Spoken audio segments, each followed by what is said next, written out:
So I'll call our budget workshop to order. All council members are present. Councilor Gardner is joining us via Zoom, but she's right there on the screen. So we are going to be dealing with Public Works and WPCF this evening, and we're starting with Public Works. So take it away, whoever's taking it. We have a presentation, surprise, awesome. Surprise. Yay. And Belle is going to run that for us. What you doing, Belle?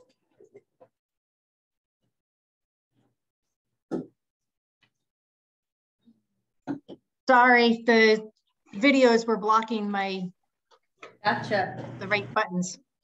Gotcha.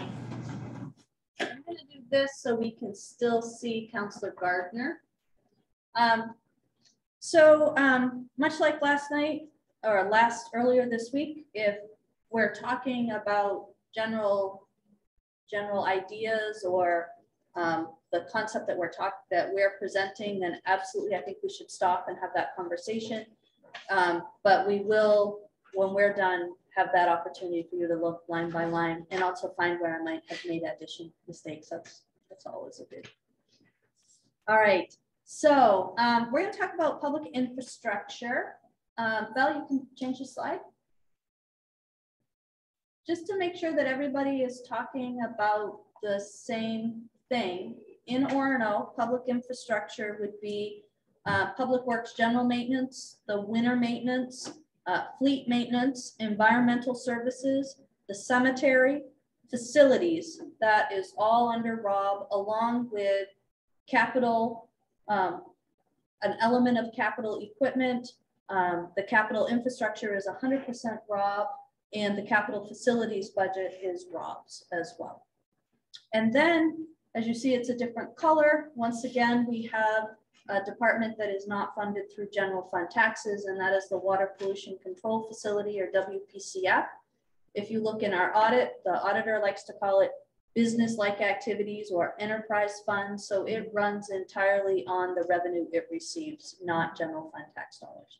So put that a different way, if you decided to make a cut in WPCF, it might affect, or an increase in WPCF, it might affect the user fees for those who have sewer service.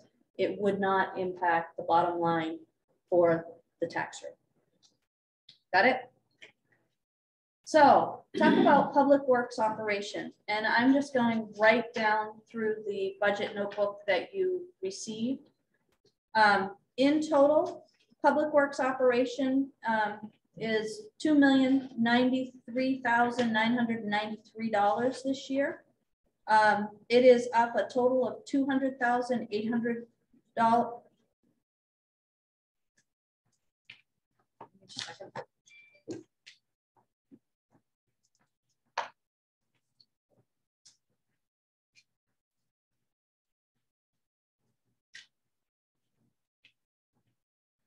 It's up, yeah, a total of $200,800 or 15.49%. Next slide. Right. That's it all been there. Yep. So when we look at general maintenance, this is the department where we put all of the base personnel costs for our 12.5 full-time equivalent people. The total general maintenance budget's $1.1 million. It's an increase of $99,651 over last year. When we look at this, the increase has $88,000 attributable to personnel costs.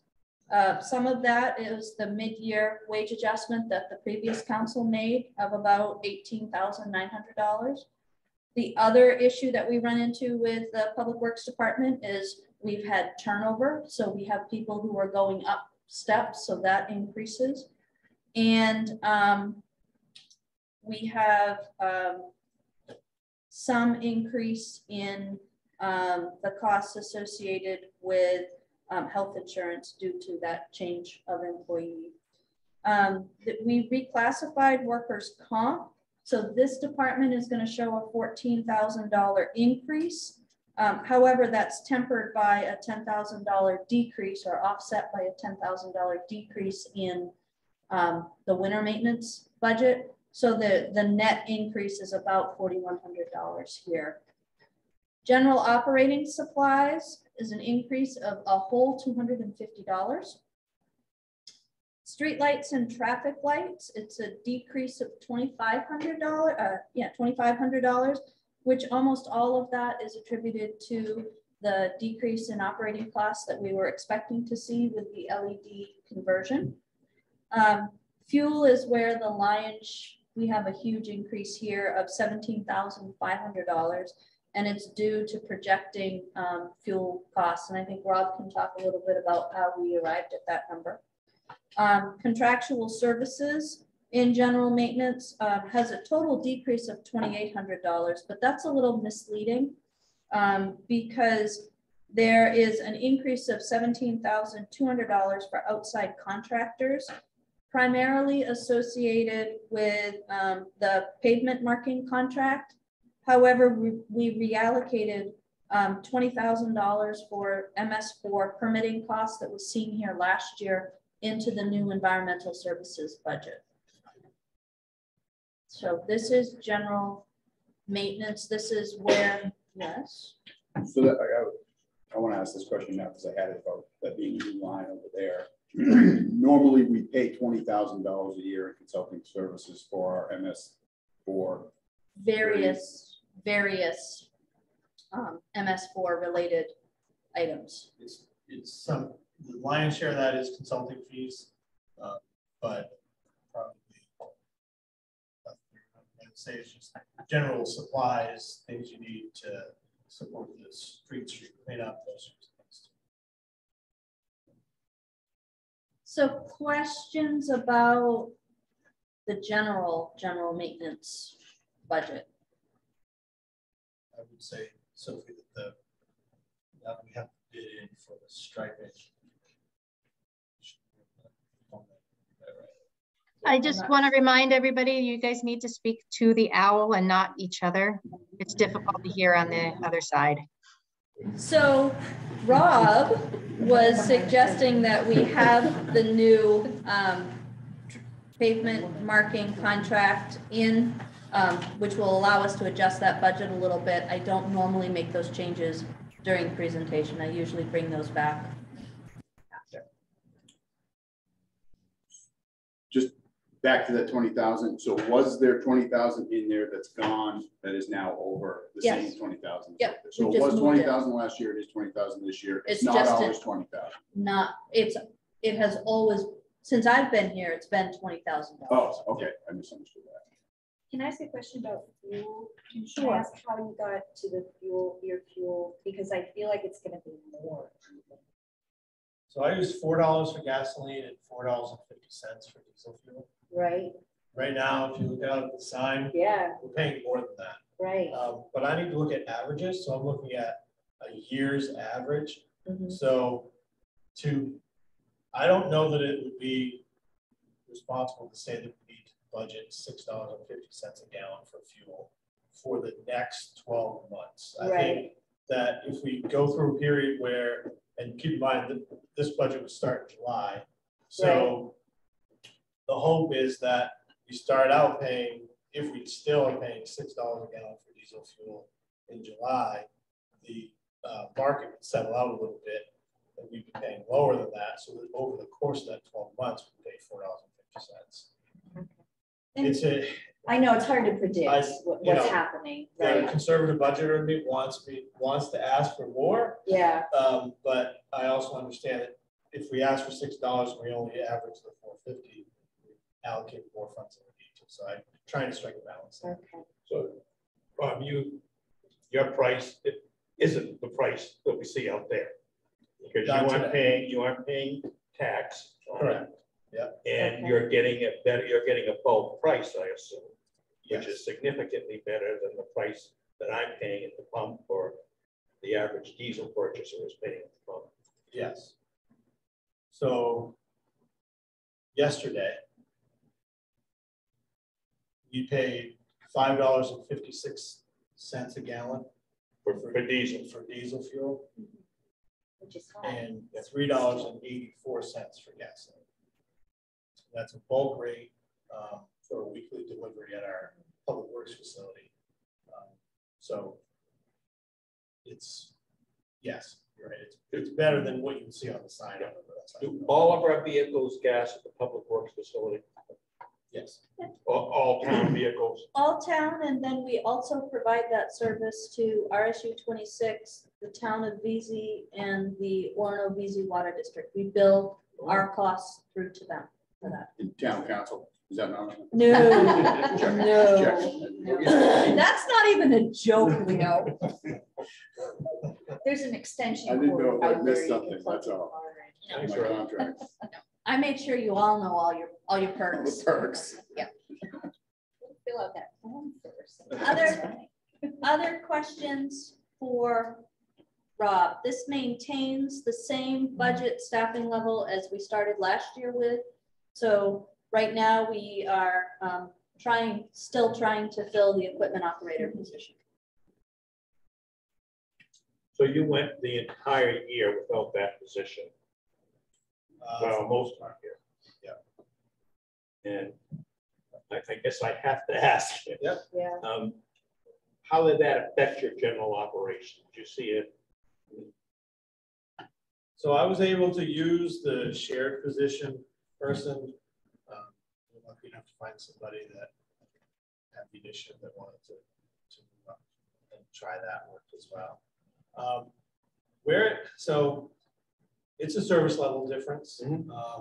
I think a lot of times you will see that at the end of a storm. So it takes us a little bit longer to do the final cleanup, a little bit longer to get to the school parking lots, a little bit longer to get to some of the other parking lots because we had those people allocated to still cleaning up the streets.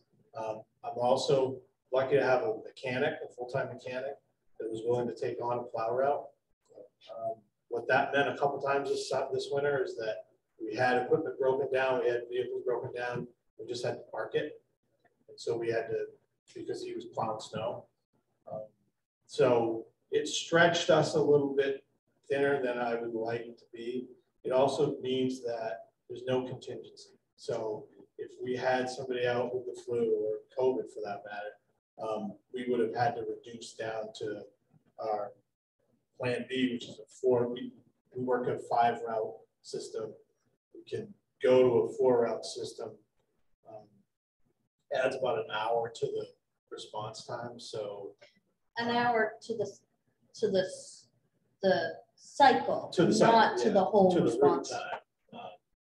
Because it goes from about 17 or 18 miles per route to a little like closer to 24, which means that final cleanup takes just that much longer. So instead of it's an hour longer before we're there to do the final push on road. People start to notice that, and they're out there doing the driveways, getting those things done, and we're still trying to get through it. And that's always dependent. If it stops snowing at 2 o'clock in the morning, people wake up at 5 o'clock and everything's done, and they don't notice it. If it's 7 or 8 o'clock in the morning, it certainly is noticed. So it's a service level reduction that at times is difficult to manage.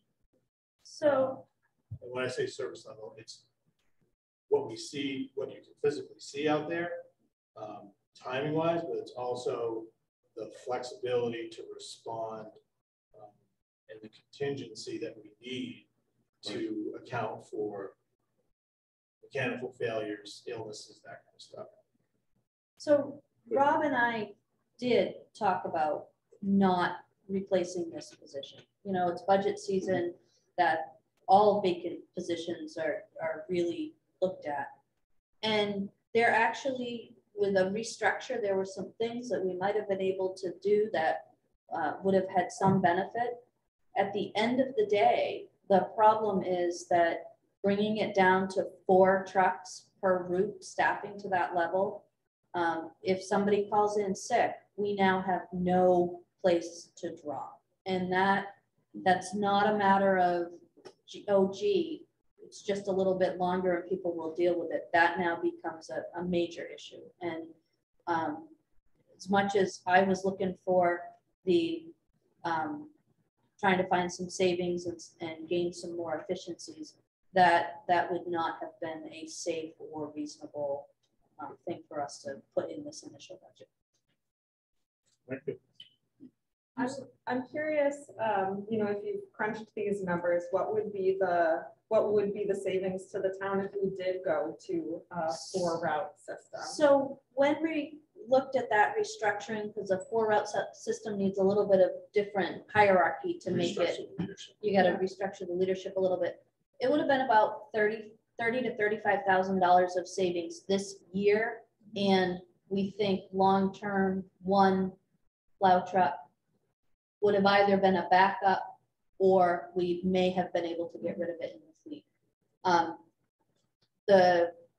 The concern though, as much as I think even from a leadership position, because that reshuffling would have given people an opportunity to grow, which we like that, to try to keep some of our longer tenured people. We could not make it work to go down to a 3-truck system. How many storms did we have last winter? Just let him click the button. I needed that kind of attention. So that's a fair question, Cheryl. I think I have definitely seen over the last few years, common that 4 to 6 inch really cold, typical Maine snowstorm is changing. Yeah. Yeah. So last year we responded to 35 different events. The average of those, so for a total of 86 inches. So your average storm was not even 3 inches. All right. The biggest storm we had was in January, late January, early February. We had a 16-inch storm with a 12-inch storm about 2 days later. Right, back to back. Yeah. So that was the time when if we had that full staff. So I think you'd feel the effects of it probably January, February. Yeah. Potentially, right? Potentially, and it's all about timing of when the storm comes. There's a lot of stuff that seems like it goes in. Yeah, I mean, I try to work on averages. I have 15 years worth of data here that says that we respond 35 times a year. This is almost like what we just went through was almost across the board average winter. The type of precipitation that we're dealing with is changing. Yeah. Which means that 86 inches of snow that we plowed this winter was probably harder to manage because of the type, because of all those icing and mixed precipitation and those types of storms are harder to manage. They still last 8 to 12 hours, but you only get 3 inches of frozen crud on the ground versus a nice cool, a nice cold winter storm that lasts 12 hours and you get 6 inches of nice plowable snow. That's a whole lot easier to manage, a lot less materials, a lot less resources put toward that 6 inches than that 3 inches of freezing stuff. So the reduction in the inches is coming along with some added issues associated with managing those icy changes, or it'll snow for 6 hours, rain for 6 hours. That's a tough storm to manage. So, Or you have a bunch of snow and then it's not necessarily a storm, but it's a heck of a response when that all starts to melt and then freeze. and the next night it's 10 out and everything that you just cleaned up is a skate thing. Does that impact our vehicles at all? Like when they're plowing that icy stuff, or is that nothing? Doesn't No, I mean, I matter? think from that perspective, it's a similar response. It's Yeah. it's materials and time. We would have been working that 12 hours one way or another, but instead of being able to salt a couple times, if it's icing every 15 minutes, we're gonna get out there. So that changes things for sure. This came up at candidate night. 3 of us just ran, but I will say in my mind, there's a clear line of demarcation on the Orono town lines, and it's pretty. I think I'd be hard pressed to not hear, but to hear the suggestion that someone does a better job following. So I really don't think it. At least around here, I don't. You do an amazing job. I don't think. Hands down, I have a particular passion for public works operations, and I've worked with lots of people, and we have an incredibly talented and dedicated team. But I think it helps that we resource them with equipment that helps us dial in, so we're not wasting materials and we're getting the right material on the road, and allows us to make a good response. One question, can you clarify, you said this is the same number of staff at the beginning of last year.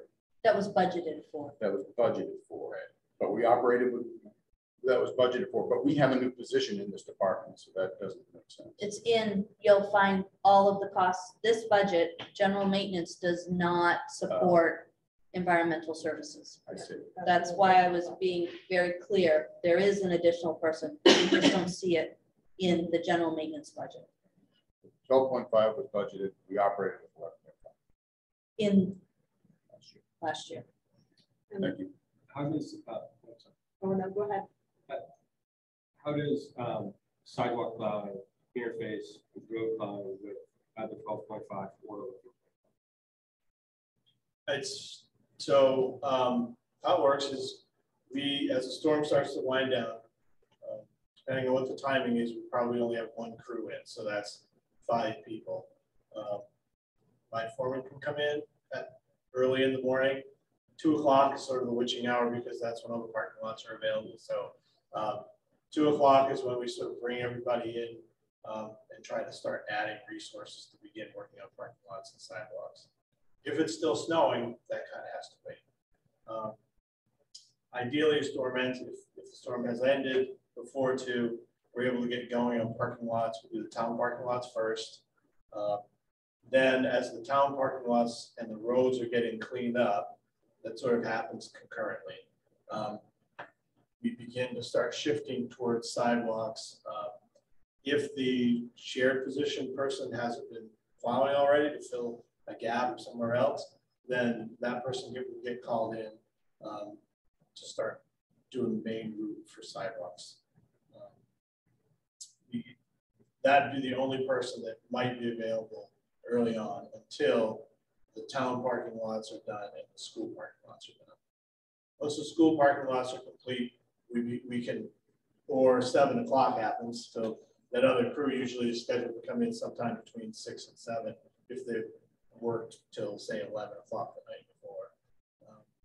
Then we can start adding people in, but generally either 7 o'clock or when the parking lots are complete is when we shift. We can put 3 people on sidewalks at that point. And I have a question about how, so we do the lots for RSU 26, but we don't do the walks and sidewalks. No. RSU stuff. You are correct. Yes. Sorry, one more staffing on the sheet that you gave us. It said 13.5. You said 12.5. Were you in your, so Rob's sheet included all of his budgets. That OMR talked about environmental services, general maintenance, winter maintenance, all of those things. Yeah, I didn't mean This, the person, the FT that you're missing is going to be in the firehouse. yeah. So his OMR, the sheet, the narrative that went at the beginning of each budget. when I'm you pulled talking it- about the handout you gave us. The handout you gave us with just staffing over the last years. That's because environmental services is assigned to public works. So there is 13.5. But in 2021, it's 13.5. It's not. Because in 2021, we Is that the, 2020, yeah, there's a mistake, we haven't added anybody except Megan. And it's probably a facilities person. Reallocated to the wrong account. Just one other follow-up question on the sort of $35,000 in potential savings number if we did decrease our service level on snow plowing. That I would imagine that doesn't account for the potential hypothetical of not filling this open position. So if you added those numbers together of not filling a position and the result of that being a decrease in service levels, what would that total decrease to our budget be? Does that make sense? $35,000. That would be, that is the that stat. accounted. Okay, so is Yeah. there additional savings in fuel or salt or those kinds of things that could be calculated with that reduction in service level? No, you're still managing the same size of infrastructure. It's just taking longer to do it. Maybe a little bit of fuel over time, but not enough to say it would have a budget impact. Great. Thanks for clarifying that. Appreciate it. Okay. On to the next. All right, Belle, we're on to the next. So winter maintenance includes the personnel costs are the overtime associated with winter maintenance. So this budget of $249,886 has increased $41,331 or 20%. The personnel costs are the overtime and other personnel related costs that flow with that wage. That has increased $669 over last year. Supplies and materials have an increase of $6,000, which is primarily to do with a very small 3% increase in de-icing materials, which would be your salt and chloride.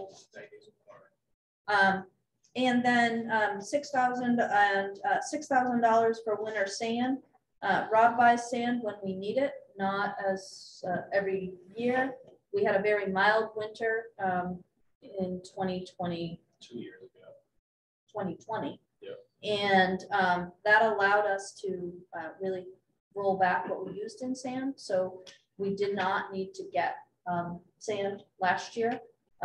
So this year we need to fill the sand shed again, sand pile again. The major contributor in the increase here is the fuel, which is right around $36,000, which we talked about. But don't know if you have questions or concerns about the winter maintenance line. Talked quite a bit about winter maintenance. Already.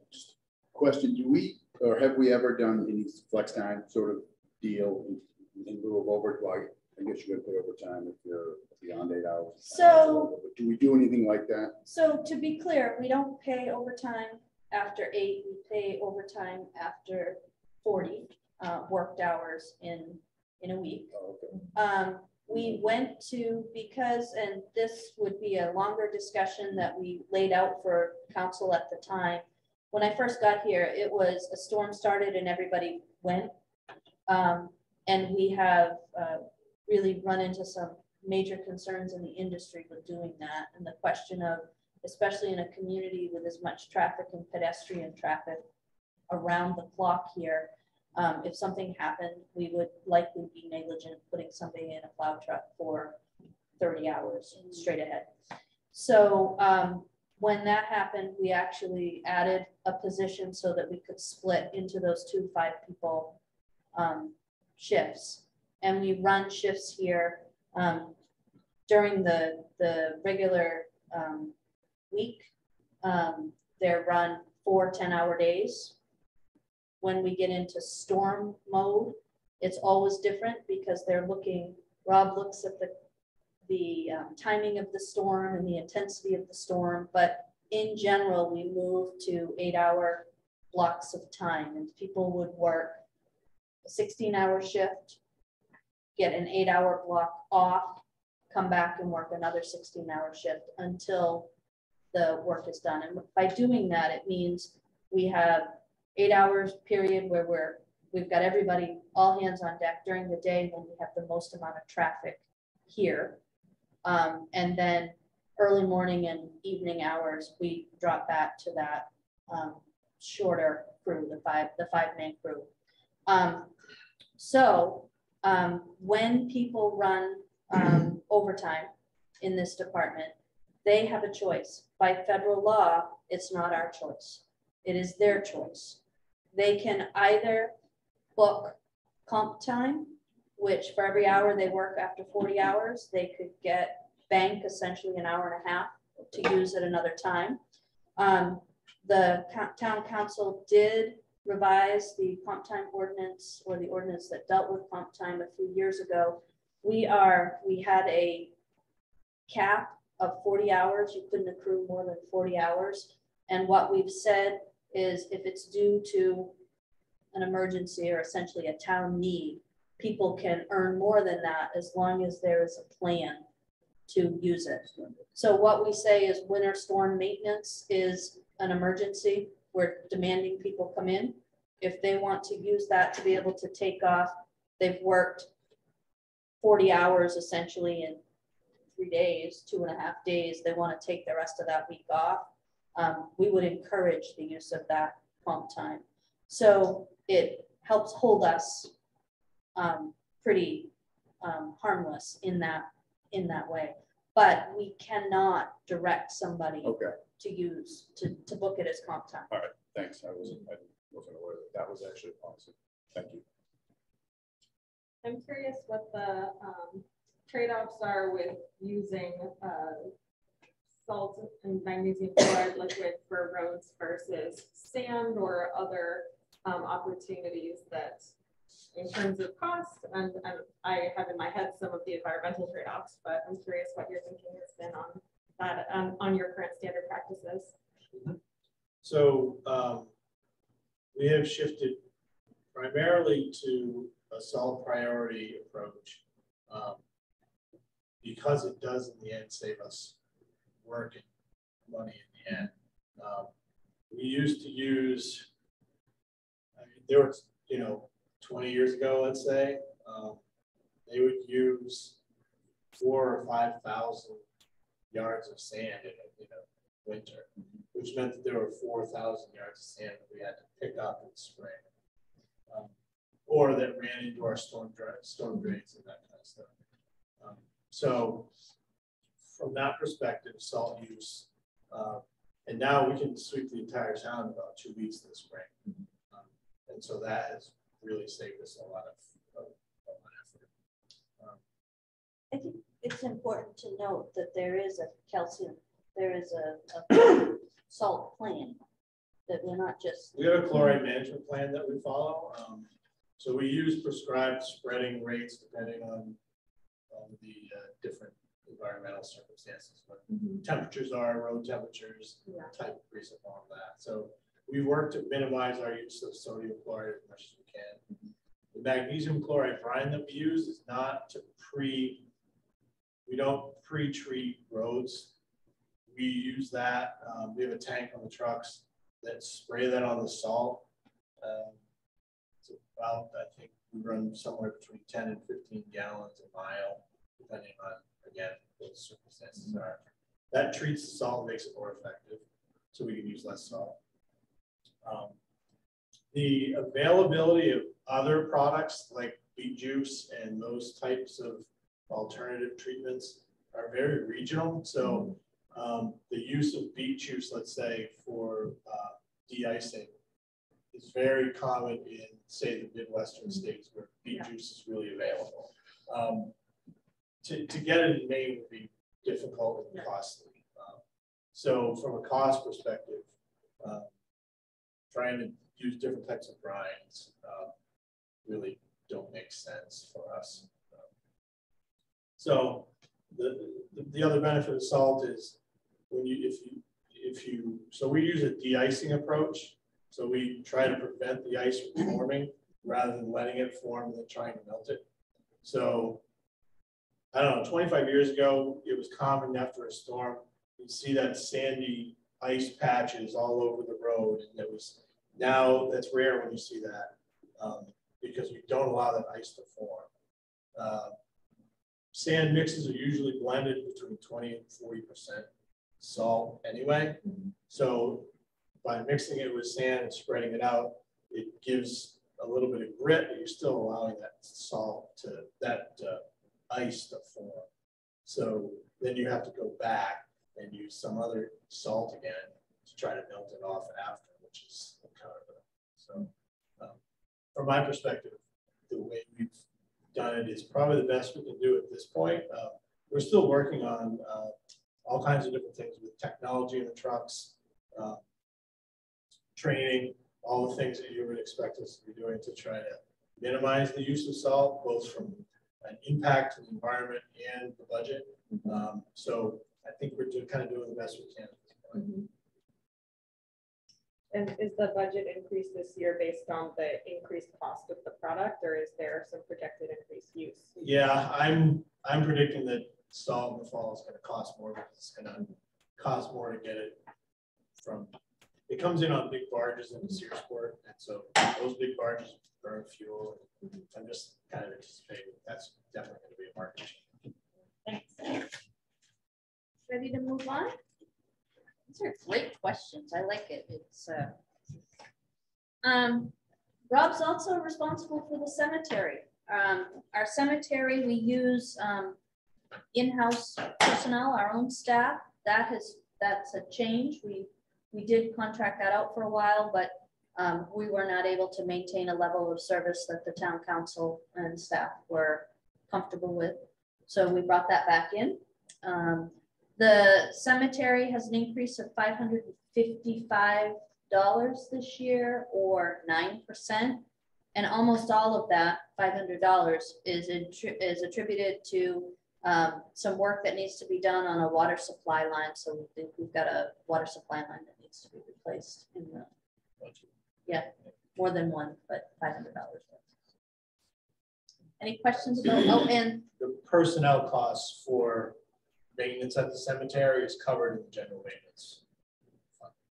So the mowing, the foreman who acts as our sexton and oversees pretty much everything at the cemetery. Mike Smart does a great job out there. Is all included in the general maintenance budget lines. so the $4,800 of contractor services, that is grub treatment. Every year we, Rob has them come in with beneficial nematodes. Is that what we're still using? No.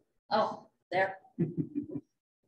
Usually, I'm not going to embarrass myself and try to tell you what the chemical is that we use, but it is a herb, it is a pesticide. Oh, we moved to that. Okay. Ready to move on? Oh, no. There's a lot more. The reason why we started doing that is 5 or 6, how many years ago was it? Maybe closer to 10 now. We lost about 4 of the 7 acres of lawn in the cemetery due to grub damage, and it was a significant investment to try to get the grass back to the way it is today. So since we started this annual program, we haven't had any grub issues since, and so I think it's a valuable part of our operation. Can I say too, so last year when they used the pesticide, so I live next to the cemetery, and I was a little concerned about what they were using. So I actually called them, and it's not, according to them, and I believe them, I guess, is that it's not, it killed the grubs, but it didn't do anything to the birds. I was concerned about the birds, because there's a lot of birds around there, and there's a lot of other insects that pesticides will attack if, but she said it's pretty safe and it's pretty specific to them, and I can't remember now what the conversation was, but it reassured me. So I don't think it's super dangerous, but I did call because they have little signs. So it's a pesticide. Is it common practice, Rob, or best practice to apply that material every year? Yes, and at least that's what the experts tell me. And at a specific time of the year. Yeah.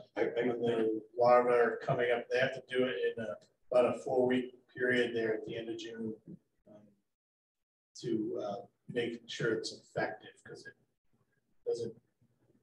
doesn't kill the larva, but it limits the eggs that they lay as they turn into beetles. So there's a timing thing there too.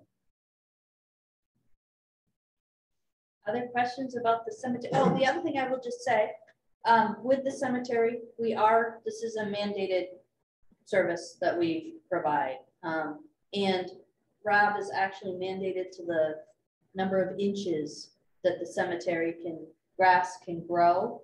2.5 inches by statute.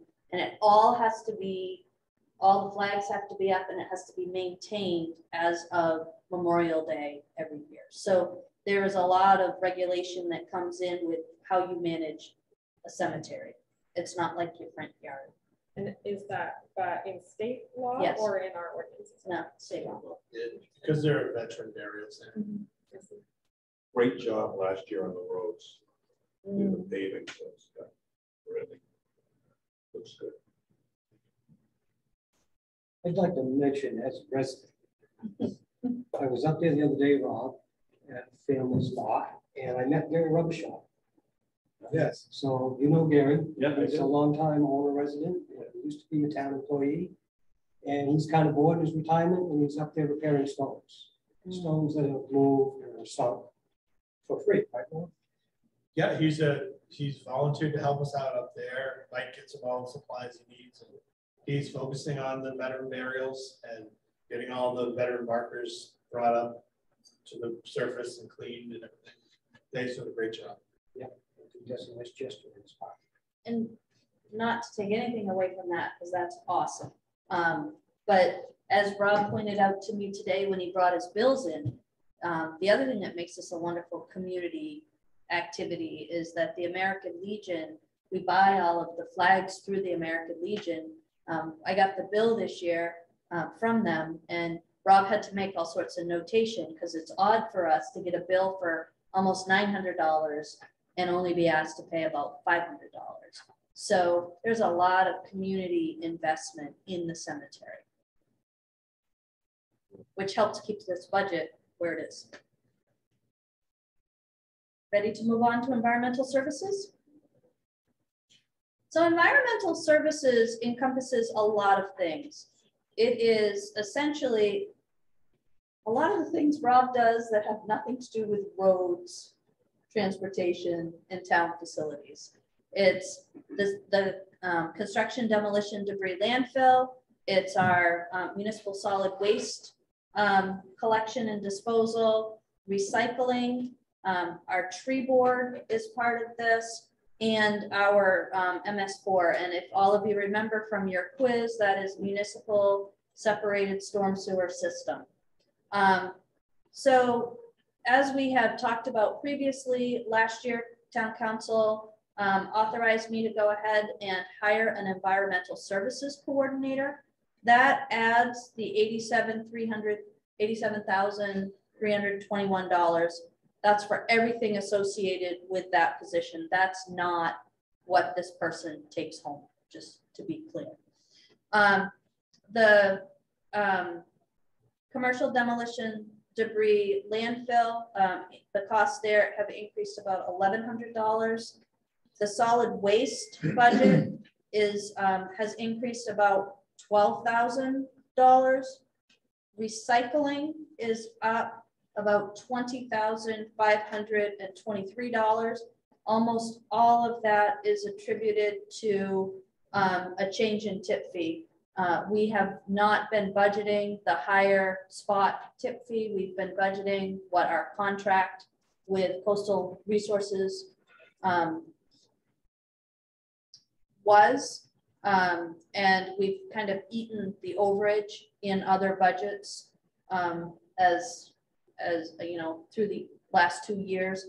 This year, based on what we know about the closed coastal plant, we are not anticipating any recycling will go be processed there. So we are looking at continuing our single sort recycling program, curbside, and that will be processed through Casella's zero sort program.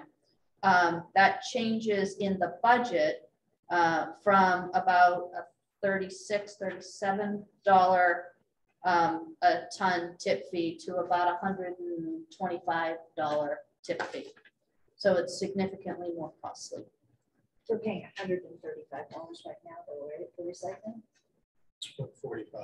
145. 145. Yeah, it's again, almost like fuel. That will It's change. it Right. fluctuates. The MS4 permit and tree board allocations, $21,500. There's no change. However, they were in general maintenance and now they are here. I guess this is where the end of my. So I found the comments in this section to be very interesting. And I think we could spend several meetings following up on them, but the comment about Orono, once again, it's a good time for Orono to evaluate all of its solid waste management procedures, policies, and ordinances that might include services provided at the landfill off Taylor Road, assessment of a side load collection system, pay-as-you-throw system, incentives to participate in recycling program, on and on. That was a very interesting section. And again, that's not, there were no budget increases to reflect that, but that's something we need to revisit. The timing of that over the course of, so our current collection contract comes to an end in FY23. So we have one more year. And so we're going to need to re-up a collection contract. So the kind of contract that we're looking for will need to be discussed in this coming fiscal year as part of preparing for the FY24 budget.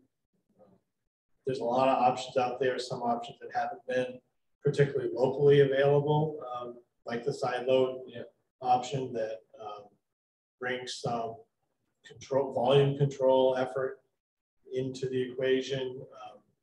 We've talked here and there over the last, well, 14 years I've been here about pay-as-you-throw and does that revenue stream justify the changes to how that affects residents. So we've talked about that in the past, but yeah, you're right. It's a conversation Sophie and I could probably have with council for hours. So and I think our ordinances are outdated as well with coastal and all the stuff that's happening with fiber right and coastal and what we do. So the issue we've got is I don't expect that we will know what is going to happen, right? Until probably we'll have a sense by early July, but we won't know for sure what that looks like until probably October or November. I personally wouldn't go through a process of revamping ordinances until we knew what our process was. Yeah, that's been the complicating factor all along is we'd love to sit down and talk about all this, but the big question isn't answered yet. Until that one's answered, it's really kind of difficult to move forward with some, legitimate analysis of different scenarios. But the MRC will know at the end of June. It's just that we will be done with our budget process by the time. Right. Well, MRC will know, right, whether or not it's sold and whether or not it owns. We all own a trash the facility, right? But I'm not sure that we would know like a timeline for absolutely when things will be. So do you see that impacting our budget at all? No, we purposely budgeted for that to happen. Yeah. Okay. So next year.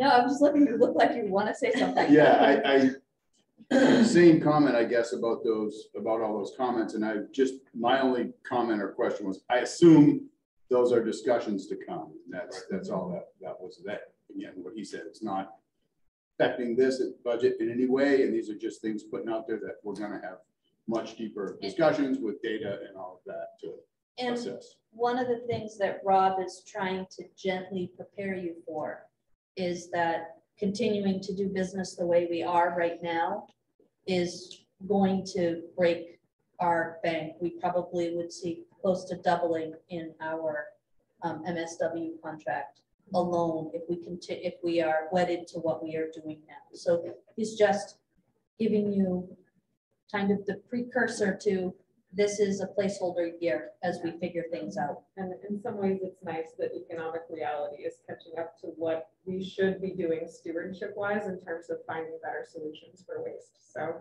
So yeah, it'll be a hard year, but looking forward to improved processes in the future. Yeah.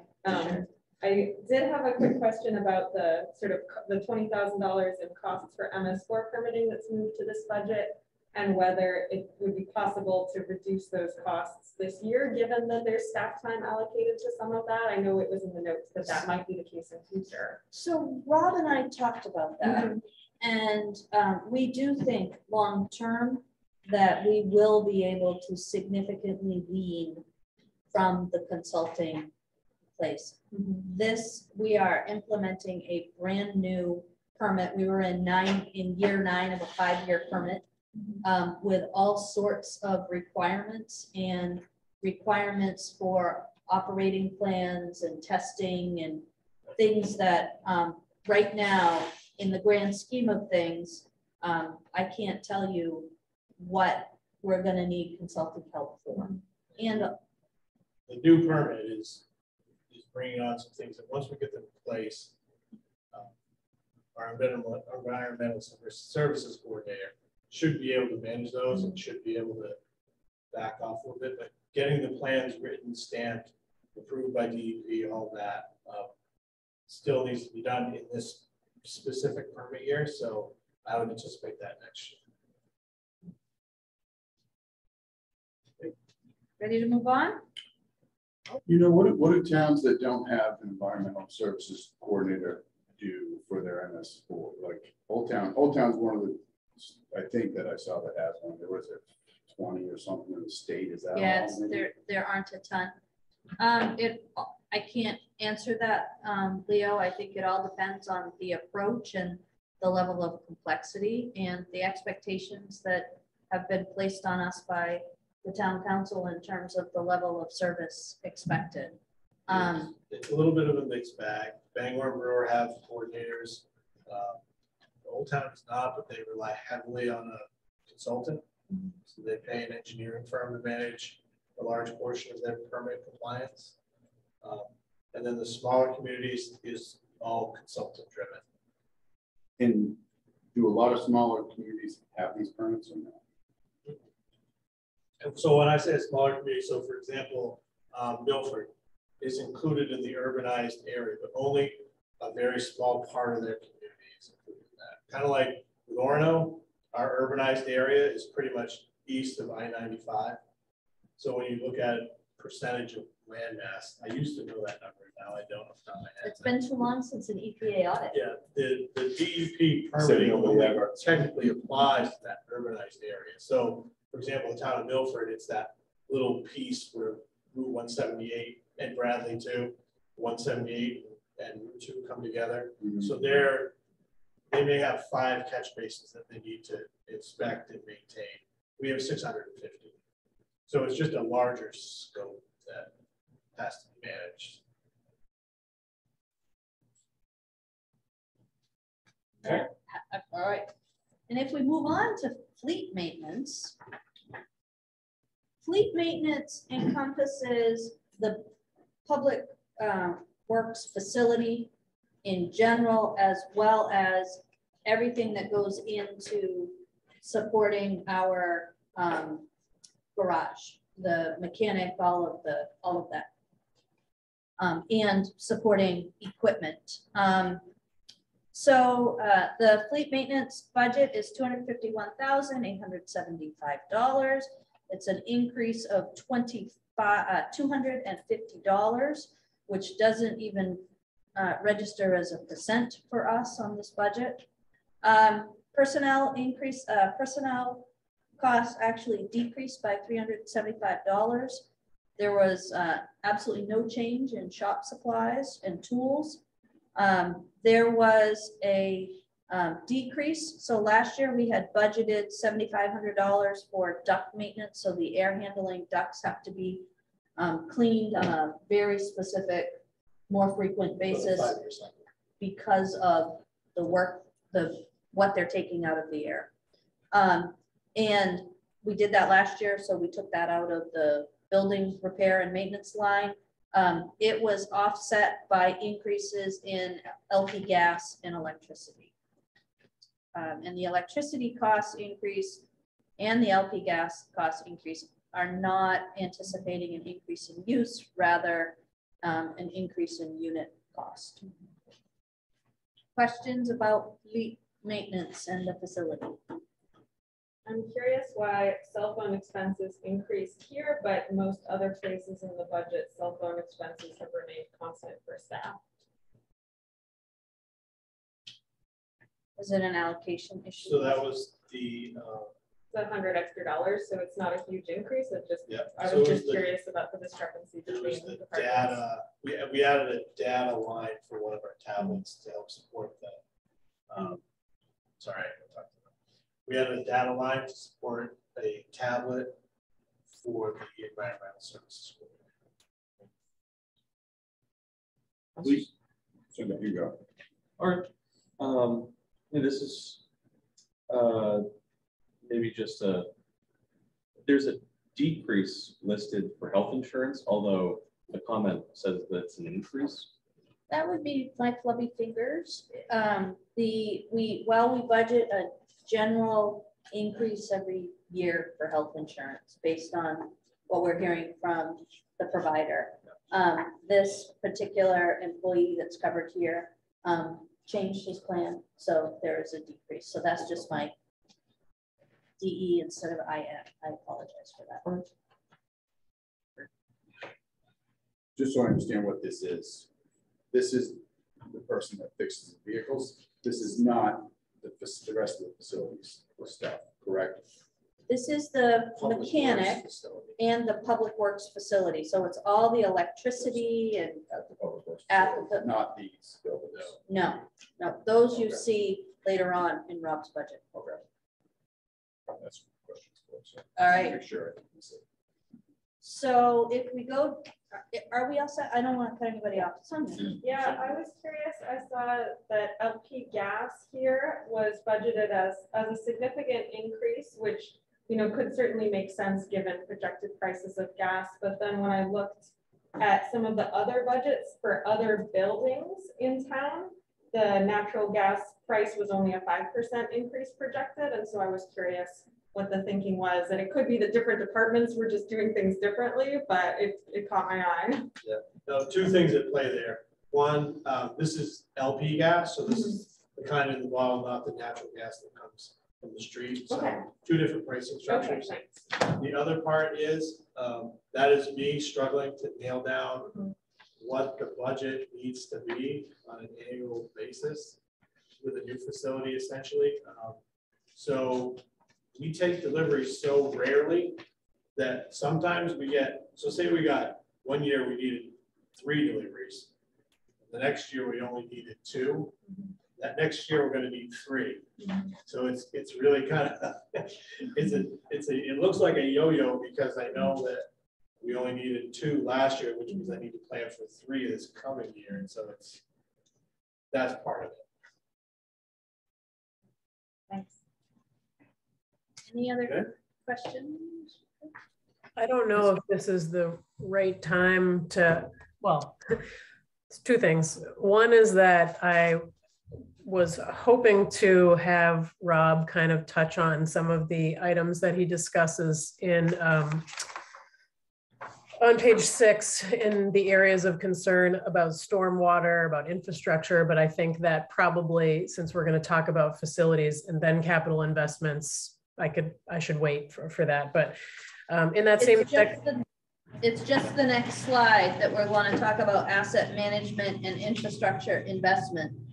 okay, so my two kind of things that I was hoping that Rob could expand a little bit about is the stormwater drainage systems and just sort of, I guess, a broad overview maybe for new counselors of the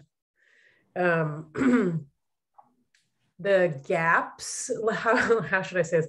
The gaps in our infrastructure commitment in previous years, the increase in some of those infrastructure commitments, and his sort of stressing in that document the need to not have an uneven approach to infrastructure repairs going forward.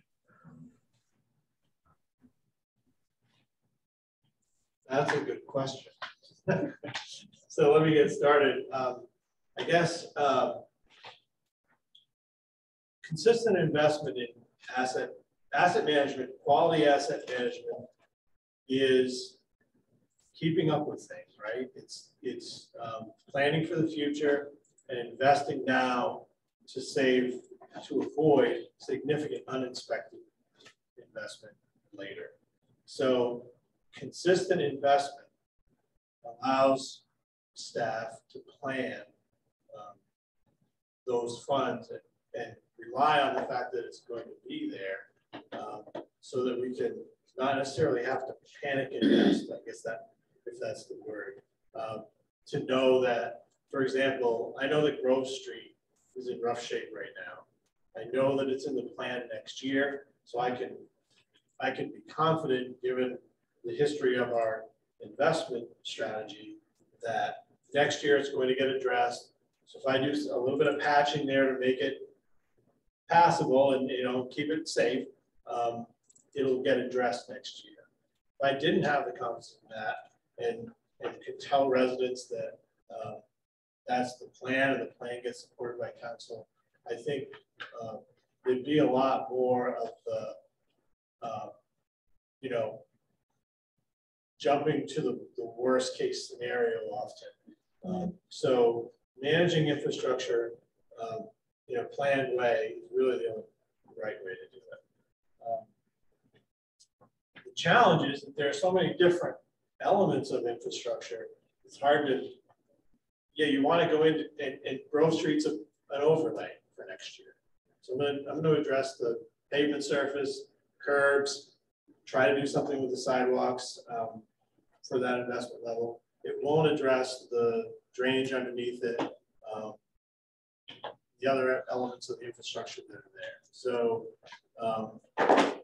in some ways, the investment that we're doing is great. And it's got us in a cycle where we're looking more at preservation paving, maintaining the good quality roads that we have, and not necessarily have to wait for the total reconstructions that we've been working our way through over the last 5 to 10 years. But some of the roads that we haven't necessarily addressed have underground drainage systems, those types of, the catch basins, those types of parts of the infrastructure haven't been addressed. There's storm drain systems that were built 50 or 60 years ago that are still operating. There are storm drain systems that were at one time parts of our sewer collection system that were repurposed because they were there in the 70s that were built 100 years ago. So the challenge is that all that infrastructure is still there, and it's vital to our drainage. Drainage in particularly in a community like Orono is important because there's a lot of groundwater in Orono. So maintaining that is a challenge, and it's just some of the, even at the investment level that we're at now, some of that infrastructure can't be addressed and live within that budget. So I felt like it was important to make sure that everyone didn't feel like, well, we're doing, we are doing a great job, but there's more to be done. And so I felt like I wanted to make sure that I made that point. Do you want to go into our strategy and the capital infrastructure for this year, or do you want to go back to capital equipment? I guess that's up to you all. Why don't we just continue with the conversation if we could? So I just wanted to, especially for new counselors, talk a couple of years ago. Megan, did we answer your question? Yes, I think I probably like to hear more about like storm sewer type stuff, but this, I'd like to keep this conversation going. So I thought it would be good to just take a step back, and because the capital infrastructure budget is one of our largest single places where we're spending money. And quite honestly, historically, this is the place that council has used to go to try to reduce the tax rate. And in FY21, we had a significant conversation with council when we had the opportunity to refund our debt. And as part of that, we adopted a new strategy for capital infrastructure. So we brought on $2 million of debt because we had projects that had gone so long that they were so big that we were trying to fund them in phases. And I think North Main Avenue would be a good example of that. We worked at funding that over four. It was going to be 3. Okay. And we had to move to 4. Yeah. So as part of, if you're going to bring debt on to address a problem, you really need to also have a plan to not get back into that problem. And so Rob worked and brought back a plan that took that $2 million of new money, that bond money, and tried to address specific projects that were bottlenecking the rest of the plan. What we agreed to for that was that we were going to repay the additional debt, which is $100,000 a year principal payment plus some interest, and we were going to commit to an annual investment of between $800 and $850 a year coming from general fund.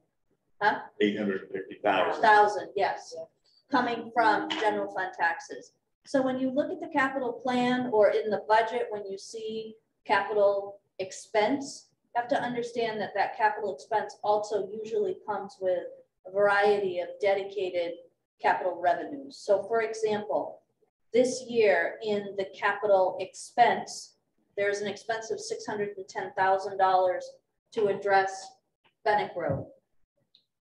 That's a municipal partnership initiative program where we have to book all $610,000 because we run the program, we pay for it all, but then we submit a bill to the Maine Department of Transportation and we get $305,000 back. So you see $305,000 of revenue coming in. So when you look at the capital infrastructure budget this year, we are allocating $835,000 out of general fund taxes, which is what we committed to do as part of the plan. So while you see $1.2 million of investment, which is awesome, only $835,000 of that is coming from general fund taxes. So next slide. Questions about the plan? Yes, I'm trying to formulate it. Okay. So 835 coming from general, and I was looking at the 2 million capital, but that's not all this. So that's, yeah, that doesn't help. Yep.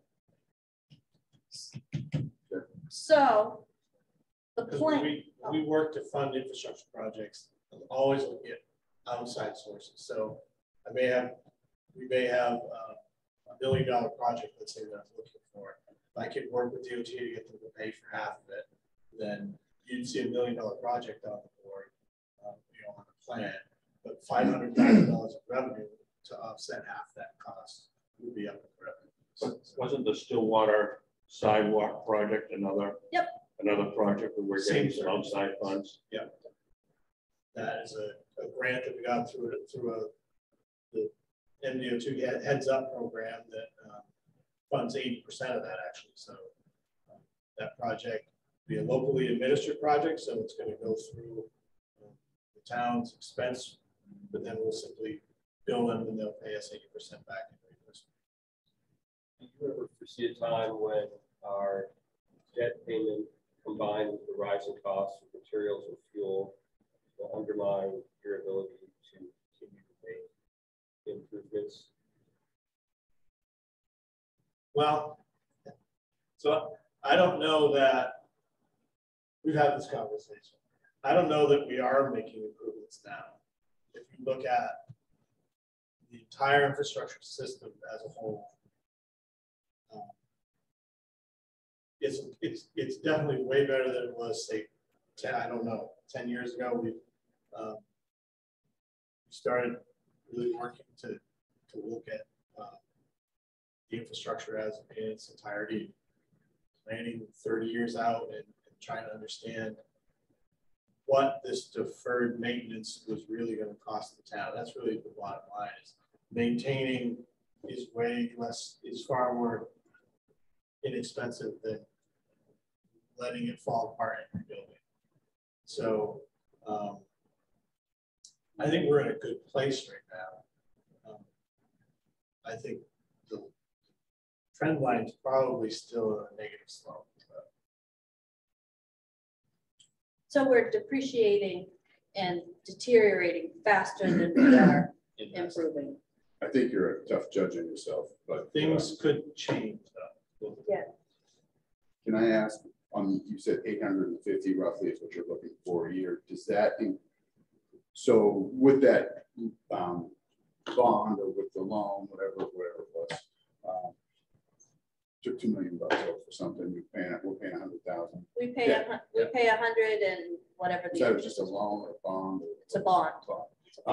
So that 100,000 plus or whatever, that's debt service now, so it doesn't fall into this line? It does not, and the plan was the debt service plus the 800. And Okay, if you that's bear my with question. me, we're going to get to why we came up with 800. It's not a number that got pulled out of thin air. So what the plan is to move to preservation versus reconstruction. That was the entirety of our effort. When you are preserving the pavement that you have, the street that you have, ultimately residents get a much better service.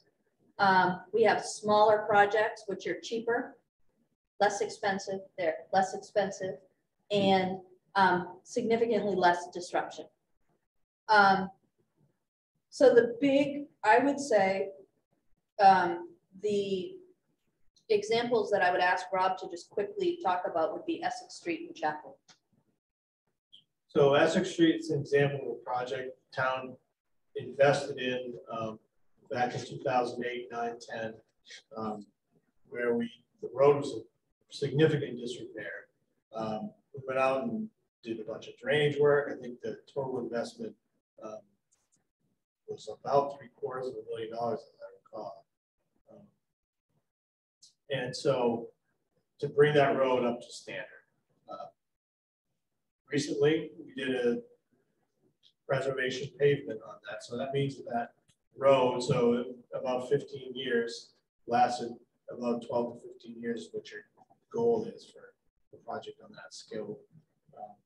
So that $200,000 investment that we put into the road this past fiscal year adds another 10 years to that. So for the roughly $1 million investment that we put in Essex Street, we get a quality, safe surface for like 30 years instead of rebuilding it and spending $1 million every 20 years.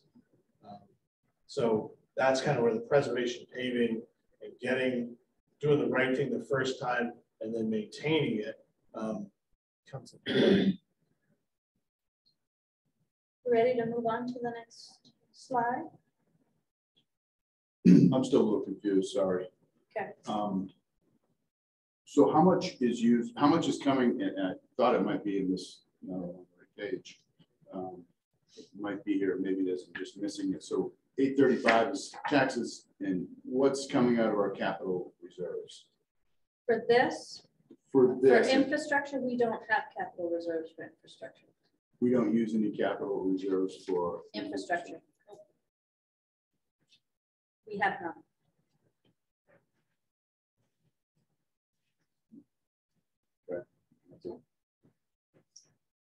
So the plan by the numbers, we have 89 lane miles of street. We have 17 miles of sidewalk. We, to get to conditions that would allow for, if we maintain conditions that allow us to stay in that preservation mode, we would need a 15-year overlay cycle on roads, which is $7.3 million investment over that 15-year life cycle, and or for streets, and 4.7 for sidewalks, which is $12 million over 15 years, which comes out to $800,500 a year in investment. And this was done in 2020. So the numbers may change a little bit, but that was. I used a pretty conservative Pretty good. pavement number. It's still valid. So why don't we stay with infrastructure and go to the next page? So Rob, you want to take us through this year's plan? Sure.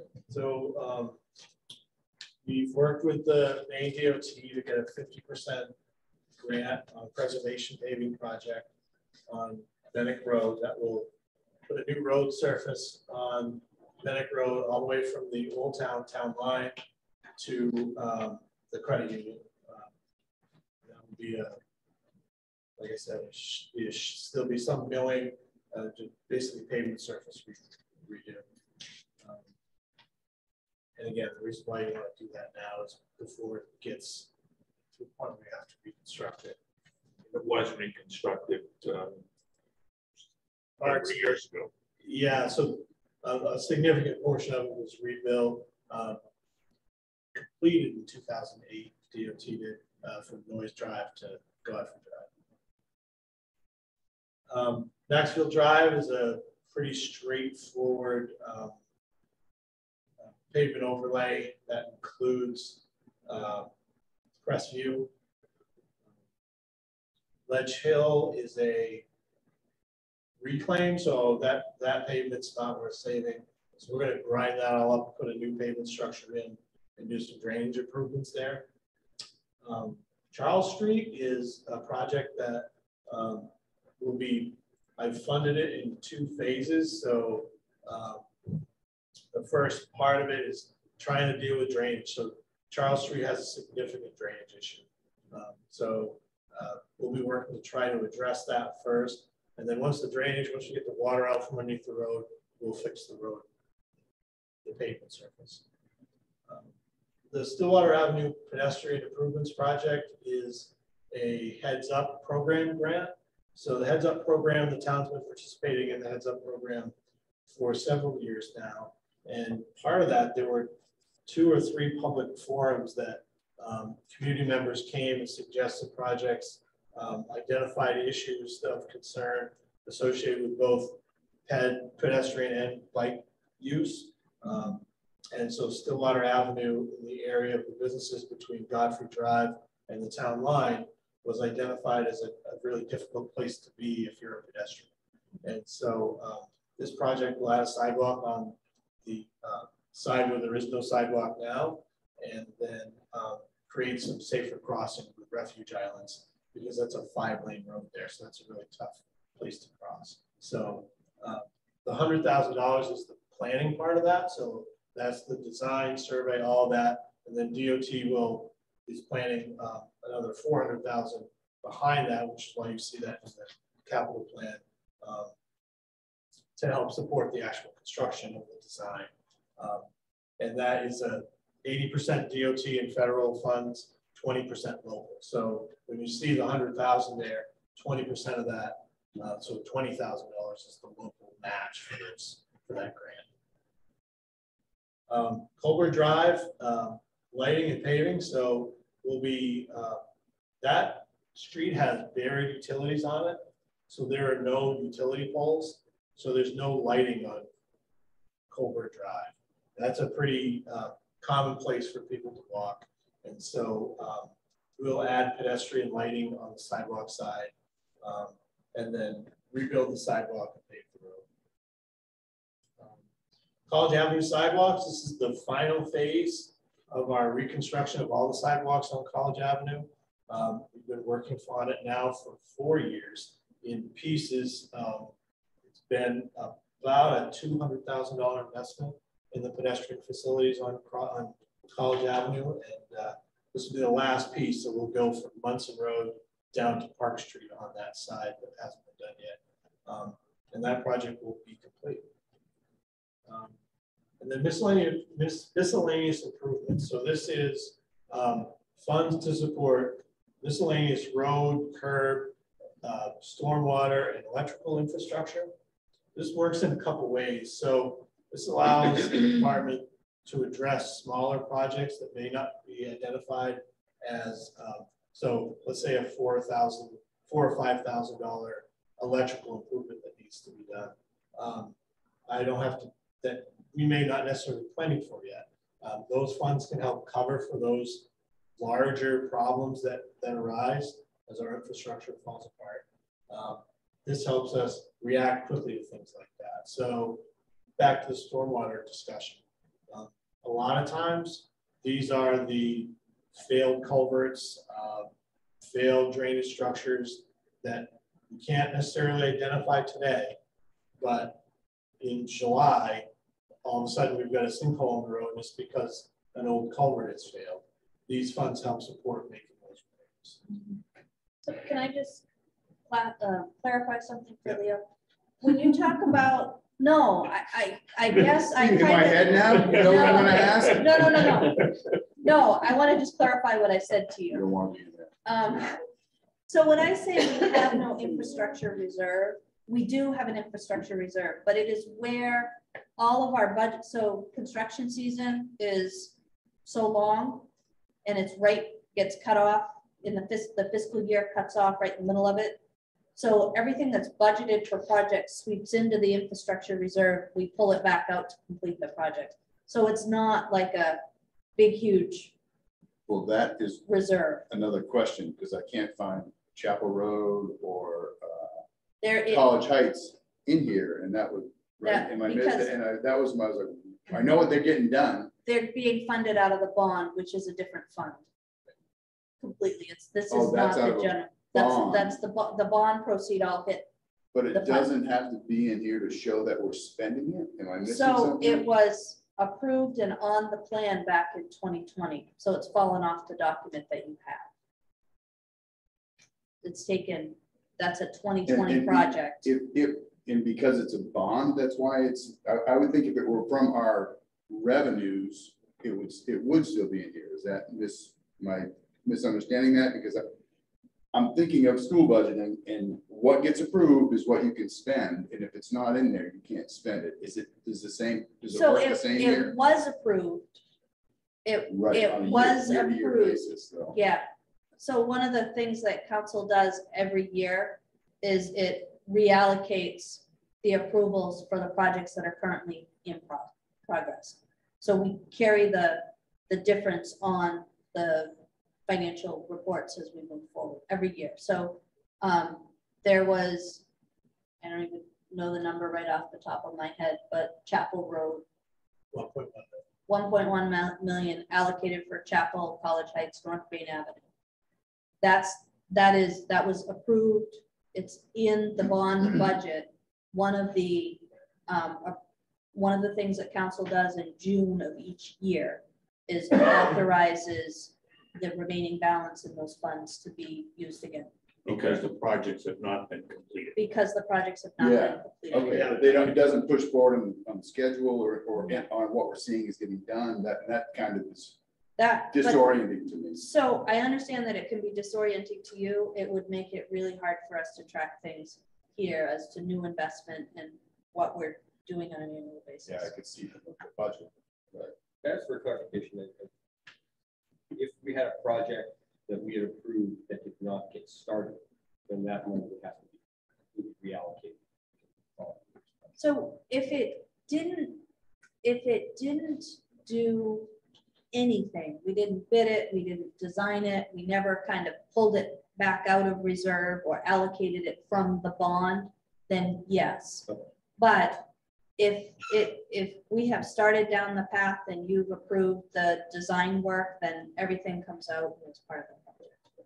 Either that or it could go, council could decide to take those funds, put them in the reserve, and then reallocate them to a new project. If there was a higher priority, which it has done before, when we've said, here's what we wanted to do, and this is what was funded, but we've got something falling apart, then you can reallocate anytime. I'm reading her right now, and she's saying, shh, don't. I would never say that to Rob. Can I Full say- disclosure. Can I Sure, ask question. just one more question? And my question is more about the future and with our climate events, with our rain events, like our heavy rain events, how is that impacting like our aging culvert systems and things like that? And do you see like a need to kind of speed some of that stuff up? You know, when it Yeah, rains like wow. 5 inches. I put that discussion in there. I think it is, and it's kind of difficult to quantify because some of the condition of our infrastructure is so poor Right. that it wouldn't matter whether it was raining really hard or not. So part of it is that part of it is in play, but I do think that there's a larger demand on our system there has been in the past. Yeah. So that's infrastructure. Right. Questions about capital infrastructure for Rob? Good? Okay. I want to back up to capital equipment. And there are two things. I made a mistake in the plan because in the presentation that we're going to correct. But Rob's one item, and I think this is probably the first year since I've been here that there's only been one public works piece of equipment. It feels like that, is a front end loader. Can you talk a little bit about our front end loader? So we have two front end loaders that we use. These are there are 3 yard machines. They're the big ones.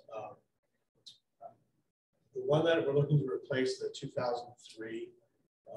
So it's going to be 20 years old here.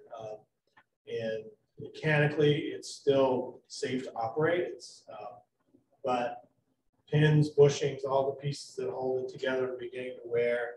There's a significant amount of rust. This is one of the last pieces of equipment, major piece of equipment that was purchased at the old garage before we had a nice wash bay to keep maintenance on our equipment where it should be. And so there's a significant amount of rust and cab area where I'm a little concerned that it's may not be connected to the rest of the machine for much longer. So there's some pretty significant issues with the loader. It's important for our operation to have two, both in summer and winter. In the wintertime, I don't know if you've been out and about and seen our orange front end loader with the big plow on the front downtown. That has saved a significant amount of resources to downtown maintenance, parking lot maintenance. Far more efficient to plow 16 feet wide in one pass than to plow 8 feet at a time with a pickup truck. Just having that piece of equipment available to us has made a huge improvement to our level of service in the downtown area parking lots. Well, while that piece of equipment is out, we're still out usually doing roads, loading salt, loading sand. So we need a second one that can be available at the garage to help us keep all the other things going at the same time. So having two is important. In summertime, one of the machines goes out to the landfill to maintain that for a large portion of the summer. And then we are able to keep the other one at the facility to load out materials as we use it, need it for construction. That kind of stuff. So having two is really important to our operation. Questions about the front end loader? So the item that I neglected to put up here is new, and I'd like you and Mitch to talk about our the idea of looking at our administrative vehicles like a fleet. You want to start, Mitch? Sure. So this past year, we were fortunate enough to say almost stumble on a grant to get a electric vehicle, which we paid nothing for up front, and it's a $300 cost to put it back after the lease is done. And that was through Efficiency Maine and Hyundai grant that worked together. We got it to replace the code car, which was a old police cruiser, and to try what it would be like, you know, having an electric vehicle. Does it work for what we do? And what we've really found is that it does work. And in the conversations that we're talking about, that council has been talking about, reducing the carbon footprint, looking at being more efficient, thought that the place in which we might be able to incorporate electric vehicles is in our administrative fleet. So places where code, the economic development, life safety position, the environmental services position, those are places that we are just kind of going around town to different places, but constantly moving around town, not longer distances, not having to add lots of equipment to them, things like that. So not getting caught on scenes where you have to be using it as like a command vehicle. That would. Right. The other vehicle that we put in this was also the truck from Parks and Recreation. Once again, that is used to move stuff, but not quite like other vehicles maybe that happen in public works. So we looked at this, and in the past, what has happened with these vehicles is typically we've gotten the leftover from the police cruisers that have gone offline, which typically are very high mileage, and they're extremely expensive to fix because of what they are. So we kind of put this together and looked at a kind of a 3-year cycle for electric vehicles. One of the other things that in the research that we found was that leasing them right now is not, although we got a good lease term, general leasing is not a very effective way right now. It's very expensive with what is out there. The other piece to electric vehicles is once you get past 3 years, the value drops pretty steeply. And the unknown of how long electric vehicles last, what the repairs are after a certain period of time, a lot of those are not known things. So one of the things that we're looking at is a purchase and then 3-year cycle to turn those over. There are several, I think the water district uses this so that you're buying it, but then when you trade it in, you're getting the highest value at 3 years, and you're able to purchase a new one at a lower rate. And that cycle not only allows you to save money over time, but it also allows you to create relationships with dealers that they know they're coming back. So those things work. So the idea behind this was simply that we got kind of caught when the cycle of police cruisers got interrupted when we weren't purchasing them. So actually this year it's been kind of difficult because we did get some on, but it took so long for them to get it. Our life safety coordinator has not had his own vehicle. We've been shifting around that. Or he's been using his personal or he's been using his personal vehicle. And I know that the other ones, some of them that we had, the old code car, I think at one point we tried to change the light on it. It was like $1,200 just for a taillight because of what they are. So this was the idea. I don't know, Rod, if you want to add anything to that. The other thing that I would say is the trucks. When we looked at the resale value of trucks, those were on a 5-year cycle. The truck would not be electric, could be down the road, but that was not what we had looked at right away. But looking at that, because of the use and the fact that you have high value out of them and they're not getting beat up or lots of stuff trying to add to them, the value of those going back to the dealer would be there. So in this year, we would be looking at one purchase of an electric vehicle that would start that process. And then you would start the first 3 years, you would be buying them, and then as you turn them back in, you'd get that value back. Questions about equipment, capital equipment? Of course. I'm not a new vehicle guy, but it seems like we would have low mileage on things like this, which seems like it would lend itself more to lease, especially if it's going to be every 3 years. I mean, that is what leases are. I mean, right now, everyone who bought a new vehicle 2 years ago is, you know, or was leasing a vehicle is way upside right in their vehicle. They're not upside down for a change. That probably doesn't, I mean, so what you're saying makes sense for what's happening right now, but it doesn't seem like that would make sense consistent, or there's a good chance that doesn't make sense consistently, you know, if things get somewhat back to normal with vehicles and all of that. Like I said, everybody right now, when that has a lease that's up, they're like, I'll buy it, and they can sell it for 10 grand more. So that, but I don't know if I trust that gamble long term. So if I look at the water district, and I don't know, I've had brief conversation with Boyd. Have you had greater conversation with Boyd? I've been over the years. Years.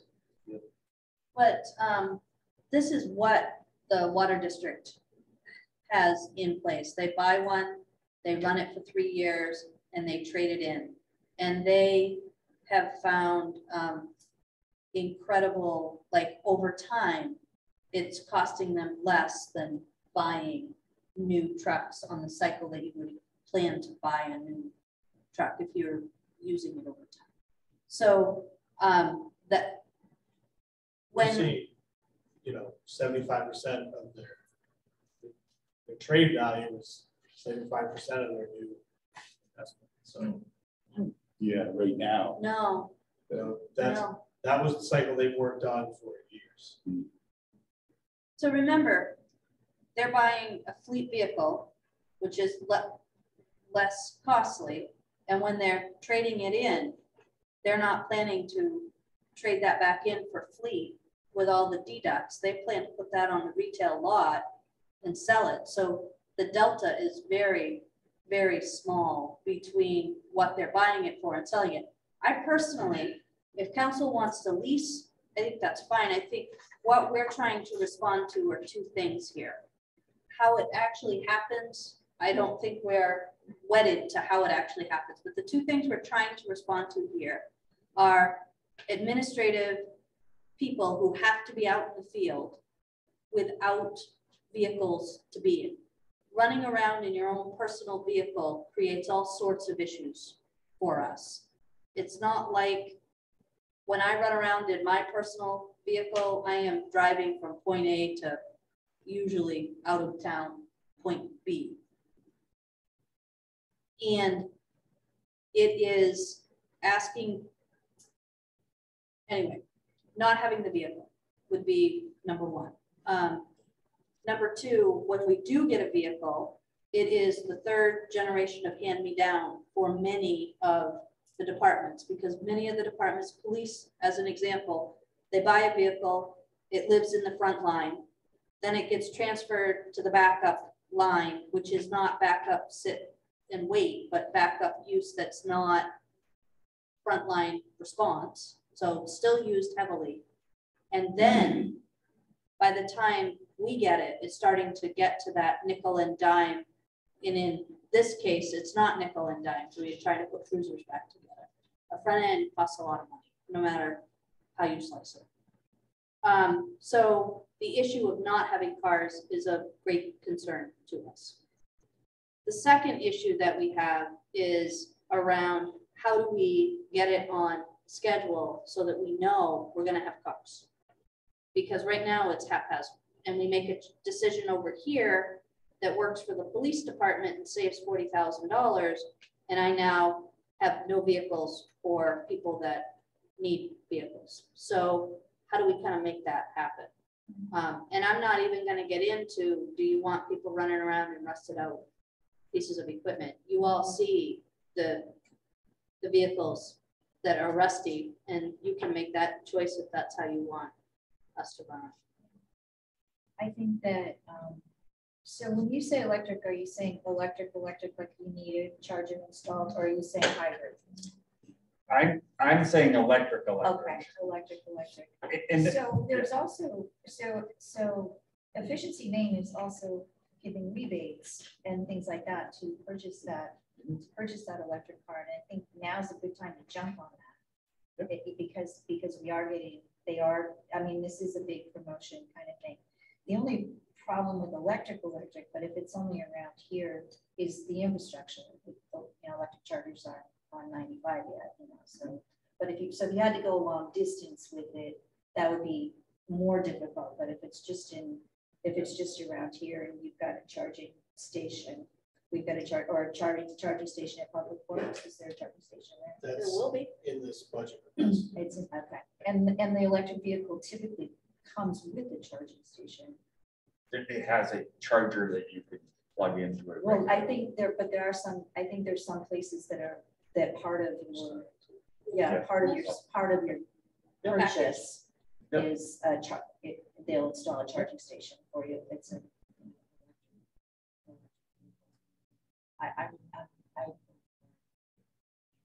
yay. So how many vehicles, I get, Mitch presented, is that just for, who is that, who are those vehicles for, and how many do we have today? So currently, we have, the vehicles that I have described in here are 4 total that are in this new plan.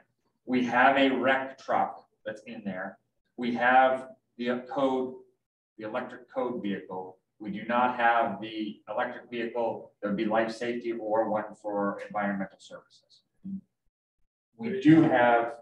Right now, the environmental services coordinator is driving the old Ford Fusion that used to be at the fire department. So with the new position comes a new vehicle. with the new position. With Well, the new environmental services position, that it also comes in required for that. To get her places, yeah. And it's a hybrid, so that Fusion No. is not the hybrid. That Fusion was actually here when I got here. It's a 2010. that vehicle's gone. All Is right. there, are there any new vehicles in this year's budget that you're? Yeah, what I'm suggesting to be one new electric vehicle for, that would be for the life safety economic development. Do you have a vehicle? Me? Yeah. I use personal. But that's like travel like she does out of town. Yeah. Okay. Are we able to go on? Okay, I don't want to. And I guess I have one more question about the front end loader, which, you know, it's a sort of a fairly significant expense, and I'm curious whether it could wait a year in your estimation. And, you know, on a scale from like 1 to 10, how inconvenient would it be to get by with one? So getting by with one, I think you'd see the most significant impact in the winter. Yep.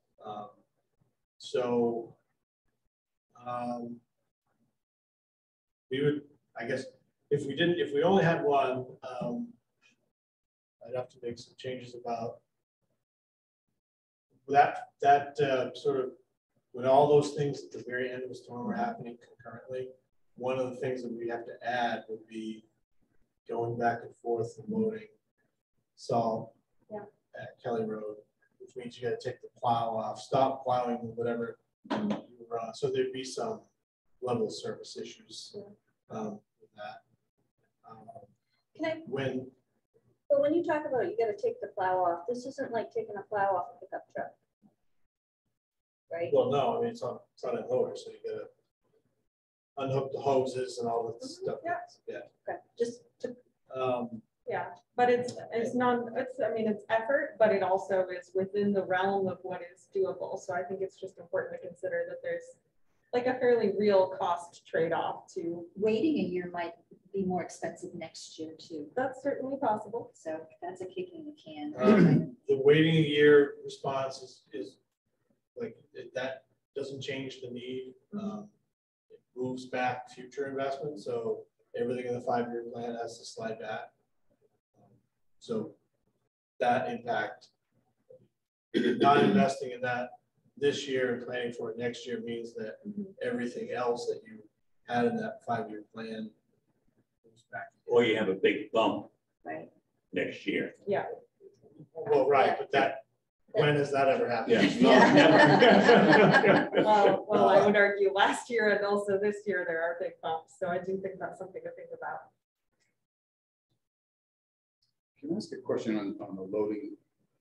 I think I've seen in other places where they sort of have a hopper that trucks back under and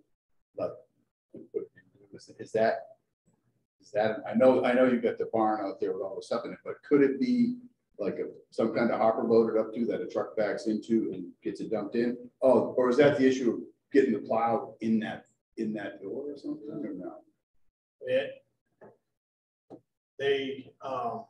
Am I completely delusional? And is there no such thing? It seems like I've seen something that it's possible you could build one, but is it not a you're going to commonplace be looking thing? for a couple $100,000 to build something like that. Is it not a like common practice? We pretty much load our trucks with front end loaders. I mean, other places don't do it everywhere. Okay. What I've seen. It's a dream. All right, thanks. So I've seen the big loader out as a solid waste facility and plowing and stuff like that.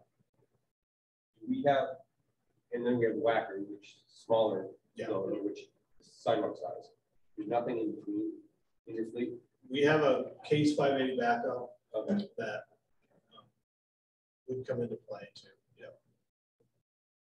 So if this, so say it was last year, the front end loader that we're talking about now, if that had gone down, would your interim replacement of that have been that medium size loader? But that's not a long-term solution here. No, that's got a 1-year bucket. So so what you can do in every three, you got to load 3 buckets to get to 1 bucket for that. So, but again, it's a global service decision. It's a trade-off. done with capital for I Rob? believe we are. Good, Thanks so much, Rob. Can we move into facilities? Oh, you still have Rob. Yeah. Oh, good. Anyway. So Rob also oversees facilities. We brought facilities in under Public Works last year. And we are still in a process with facilities. We're doing a lot of evaluation. We're working with evaluations on the public safety building. We have the community building assessment. That is going to give Rob a nice underpinning to think about facilities more long-term, and also council the information it needs to decide what to, in general, do with the buildings. Right now, the facilities budget is broken up into many parts. I'm not sure Rob might begin to change that, but everything right now in the facilities general budget is talking about our custodial person, our facilities manager who carries a variety of licenses and directs the projects. And then we have a laborer who works on projects. Many of them need 2 people for safety, but also all of the sidewalks downtown get addressed by the facilities laborer, and the shoveling out of many of our buildings in the wintertime get addressed by the facilities laborer. A couple of years ago when we brought the facilities laborer on, it was when we discussed it, we talked about it as this share between Parks and Recreation and facilities, which is exactly how it has kind of panned out. Parks and Recreation was kind of responsible for the downtown plowing sidewalks. Yeah. I don't know how that happened, but but also all of the, like the rink in the summertime, in the wintertime. Summertime's not that big a deal. Yeah, Public Works takes care of all of the mowing. So we've tried to kind of consolidate who's responsible for what, because we had all these gray areas and found that lots of things kind of slipped through the cracks. And having Rob overseeing it all, you now get one view to see all those kind of gray areas. This budget is up $12,955, or 6%. Significant. The increases are mostly surrounding fuel and a little bit on wages. I will say we have a new person in here, so one of the wage increases that you do see is associated with when they come on, they're at an entry step and they get put on the fixed scale. Instead of going through each of the building operating budgets line by line or piece by piece, in general, they all cover general maintenance and the utilities for the building, as well as we've broken out in its own budget the life safety system, simply because we find contracts, a single source contract for those, and our life safety inspector has been kind of helping manage that budget, so that's been important. All in all, we spend $141,990 to maintain the municipal and public safety buildings, the public library, the senior center, the Keith Anderson Community House, and all the life safety systems that are associated with that. By life safety systems, I'm talking about the mandated signs, lit signs, the fire alarms, sprinkler tests, the buildings, the contracts to oversee. So when we're not here in the building and a fire alarm goes off, it rings out to somebody who's actually monitoring it, which is good. So all in all, the building expenses, the increase in building expenses is generally around electricity, water, and other utilities.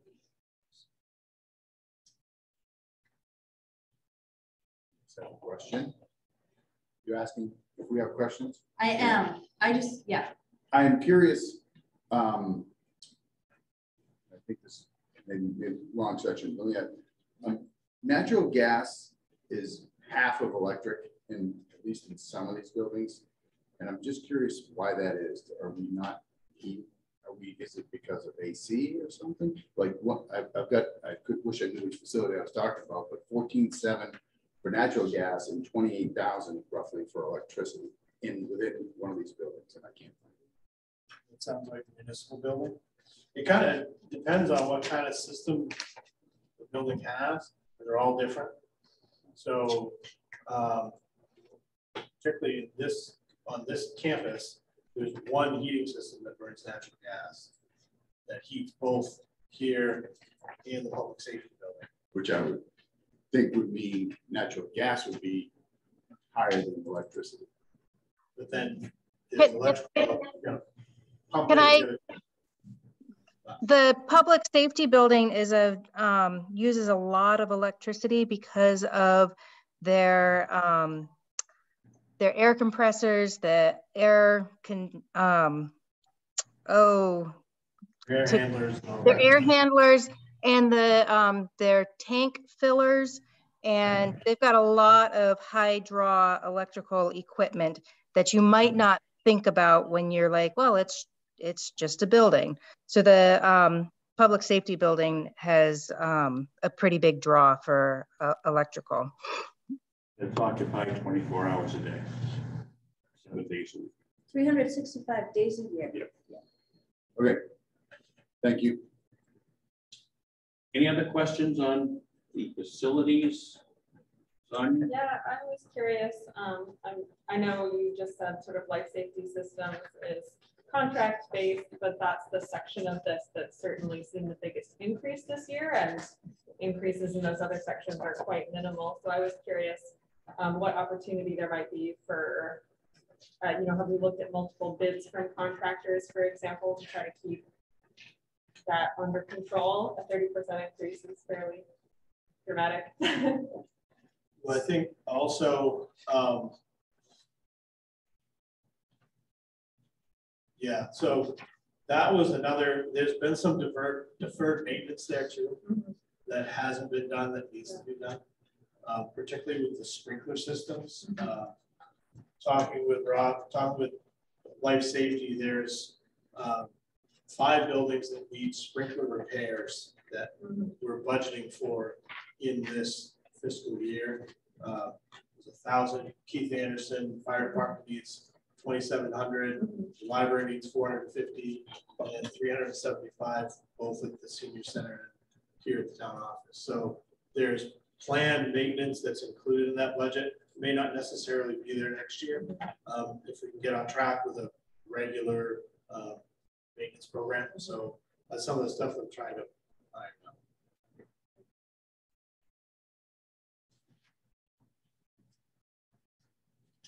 Other questions? We set to move on to capital facilities? Yeah. All right. So capital facilities includes for 2023 are $231,500. The pool roof and the pool gutter deck repair we talked about with Parks and Rec, but it is a capital facilities request and ultimately would be Rob's project that he would work with Parks and Rec to make sure the end user was getting what they needed. The public safety, I starred the $80,000 on the pool gutter and deck repair because that would likely be ARPA eligible if you wish to take those one-time expenses and use it for that.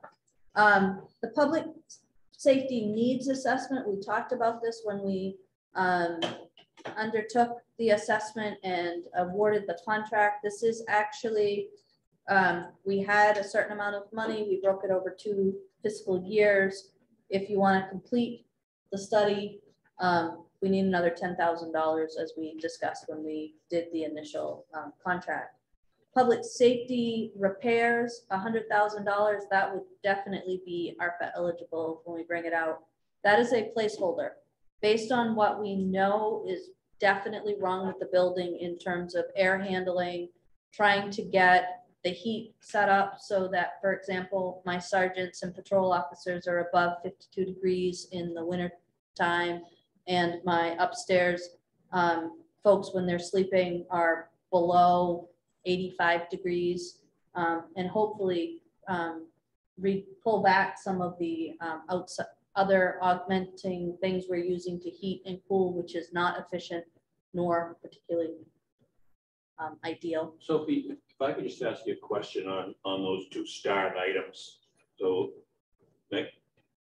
if we decided to use ARPA funds for those one-time expenses, the 80,000 and the 100,000, and not use taxpayer money, local taxpayer money, which of course I'm going to support, how does that happen? Do we take those items completely out of the budget, or do we just show? I would show revenue. Revenue. I'd show revenue. And then when we rolled the budget into Trio, it would come out of the general fund and it would move into the ARPA fund, which has its own division and fund. Okay.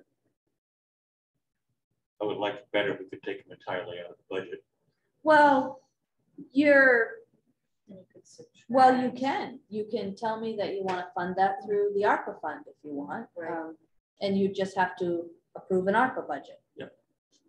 Does that make sense? I mean, personally, that's what I would like to do. It's whatever, I will maneuver things however you wish to show them. The Public Works charging station for electric vehicles, correct? Is that? And if you look at the budget, there is a $10,000 grant to offset that. The town office IT room, 6,500. We do have IT reserve that was set aside for this purpose. So that's 6,500 that has the offsetting revenue. I don't know, Val, do you want to speak to that quickly? Why doesn't that qualify for ARPA if that is an outreach to the public? IT room is not an outreach to the public. Well, maybe it's to house our internal. This is for all our switches and all the networking equipment. Right now, it shares the janitor's closet right off of the council chambers. And we really need to enclose it, separate it, lock it so that there can be no unauthorized access. And then make sure that it doesn't have like a wet sprinkler that is directly overhead of our entire networking equipment rack. So that's what that money would do. It does have some of our broadcast equipment as well, but it's primarily the networking equipment for the entire town. Like Sounds ARPA to me, does sound like ARPA, but I'm not the expert. Can I ask a question? So that's awesome that you've got your eye on a grant for the public works charging station. Is that something that's in hand or something that you would hope to get and then we would build it if a grant were procured? What's the thinking on that? So it would be contingent on the grant funding coming in.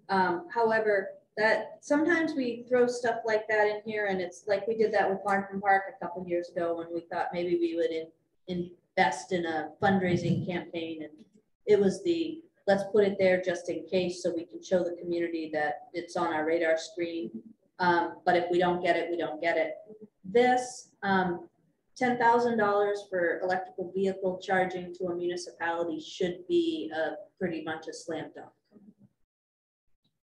I have a question about the pool gutter. Is that something contracted, I assume? Yes.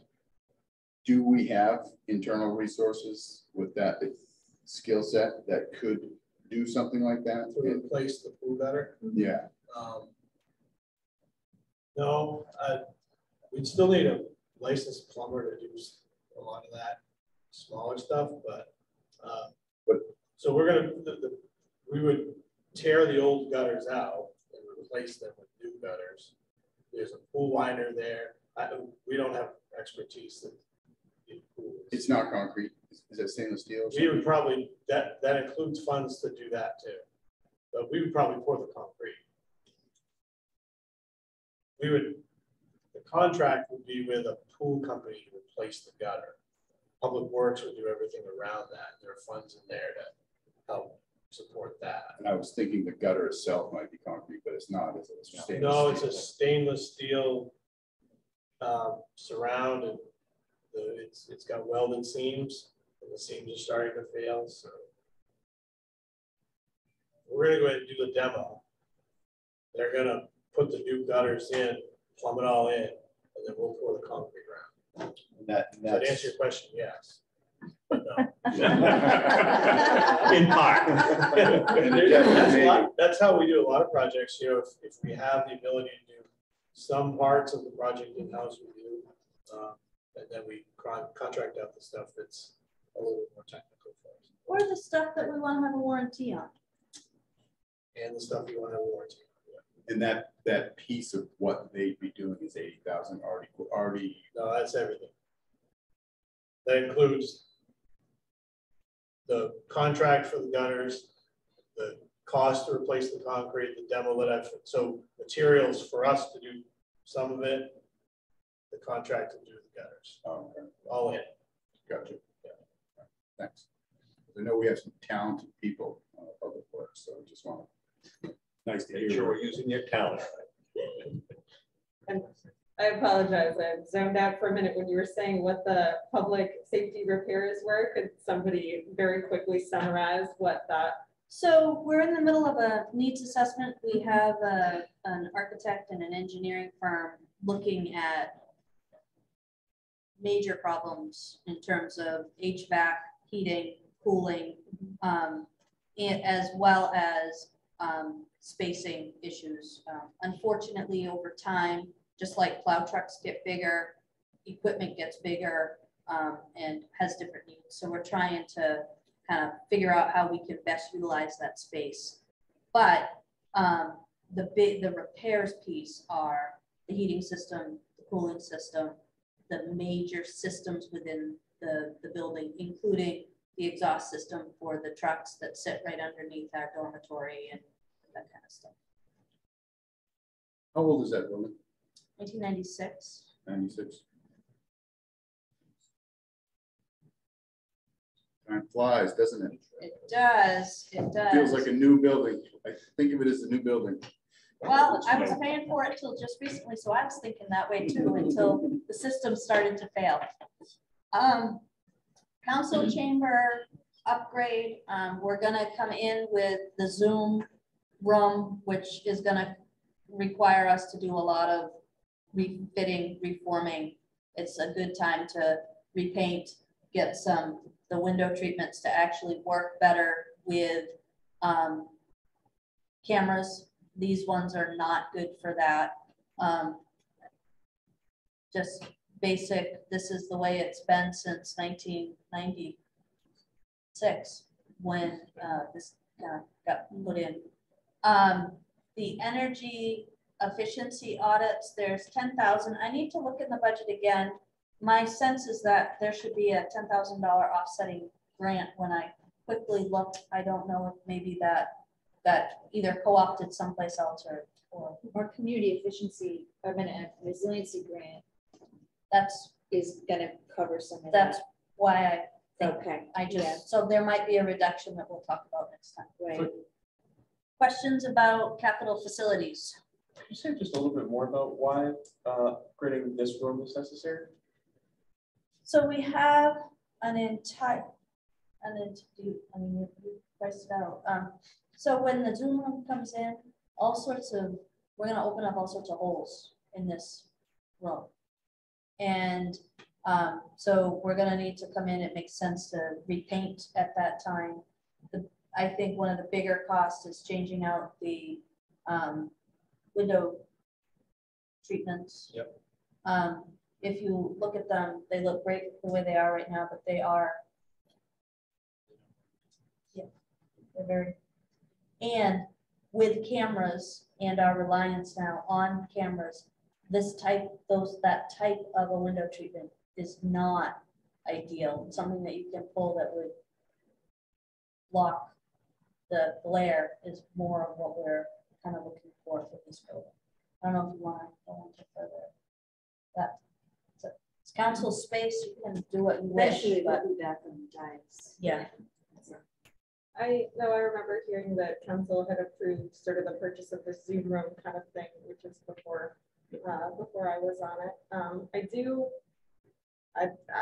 Maybe it is too late to revisit this. I feel as though our system with the owls works fine, and I'm the kind of person who doesn't like spending money on things. so I ask the question of whether it is all strictly necessary, given that this space does feel kind of like a grandma's apartment, but who doesn't love those? Council can always revisit what it wishes to. The contract is in process, and I'm sure that I've already paid $19,000 towards the contract price of 88. So sounds like it's a done deal. And that's obviously last year's budget. It's ARPA. ARPA funds. Yeah. Can I just chime in here for a second? So one of the to the point of is it necessary? As someone who's spent the entire pandemic up until fairly recently having to kind of like deal with these hybrid meetings, the owl is okay, but it's not good. And I'll tell you that with the illness that I'm experiencing now, I've actually had some hearing loss, and it is very difficult for me to understand what any of you are saying. I am concentrating very hard to hear you as you speak. And it is because of the technology and the way that it's set up in the room. And I'm not a disabled person. I'm just experiencing a temporary disability. And for me, whether we were able to secure ARPA funds or not, I think that upgrading this technology is essential to accessibility for our residents who may have different disabilities or may have different issues, so that everybody can participate, particularly in a time when a lot of people do not feel safe coming out into public. So in the interest of public participation, I think that having the best technology for the best access is a high priority. Wonderful. Happy to move on with it having been a done deal, but I did have friends of mine complain about that expense who are lower income people, and so I felt it was important to voice it. The end. Okay.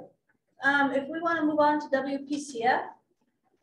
Chris has been waiting patiently. I think we better get on to it. It's 7:15. So Thank you, Rob. as we discussed, WPCF is an enterprise fund owned and operated by the town.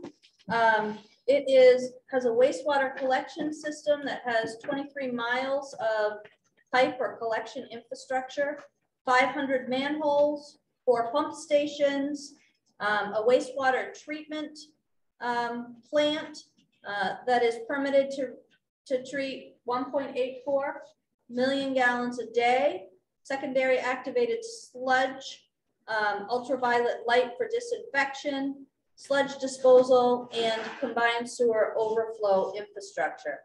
So we say WPCF, but it's still a lot. So for WPCF, we have a team of 5.5. Hopefully a half coming soon. We're working on the half. These folks are the 5 operators, all have to have licenses, state wastewater treatment licenses, which require, their professional licenses with professional development associated with them. They also are all required to have commercial driver's license, so a Class B license for this facility.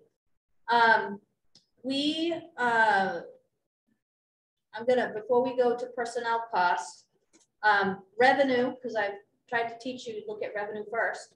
The revenue for this has an increase this year of $14,760. That's based on a proposed 5-cent increase to the sewer user rate fee, and that's 5 cents per 100 cubic feet that is charged. When we do the public hearing, I go into great depth of what that means for different types of users. The rest of the revenue is exactly the same. When we look at the costs associated with WPCF personnel, we're one of the only, when you look at the operating budget, debt is included in our operating budget. So it's one of the only departments where personnel is not the biggest expense. This is a year where we have cut out a person in WPCF. So when the former superintendent retired in December, Chris and I met, and we are going to try to go back to 5 operators. If you remember, we were at 5 operators, came to council, showed data that we were significantly under what the industry would expect us to have for operators for a department of this size and scope. We needed that extra body primarily to help with collection system issues and the easements, the cross-country easements. So a cross-country easement would be where we have pipe that is not in a public roadway. So they have to be maintained a little bit differently because you have groups and you're supposed to, under our license, keep all of those clear. So the Stillwater Trail that everybody loves as a walking trail is actually not a walking trail. It is actually a sewer easement that is maintained the way they all should be maintained. Only part of it. Only part of it, you got it.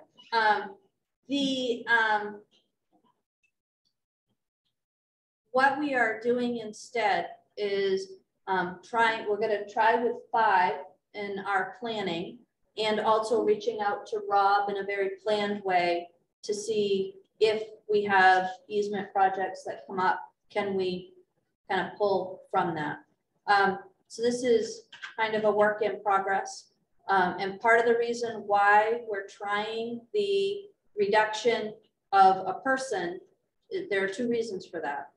The first is that we are not saving money at a fast enough rate in this system. We are not putting money in reserves that we need to put in reserves for the system.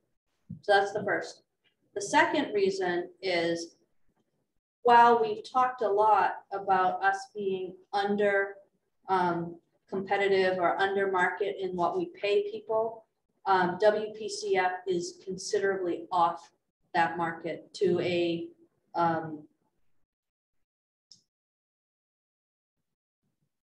to an incredible detriment. And when I look at the skill set that we must have in this department, you can bring people in to train them and bring them up, which is how we have trained folks, but you got to have a core group of people that have the licenses and can do the work in order to be able to train a person.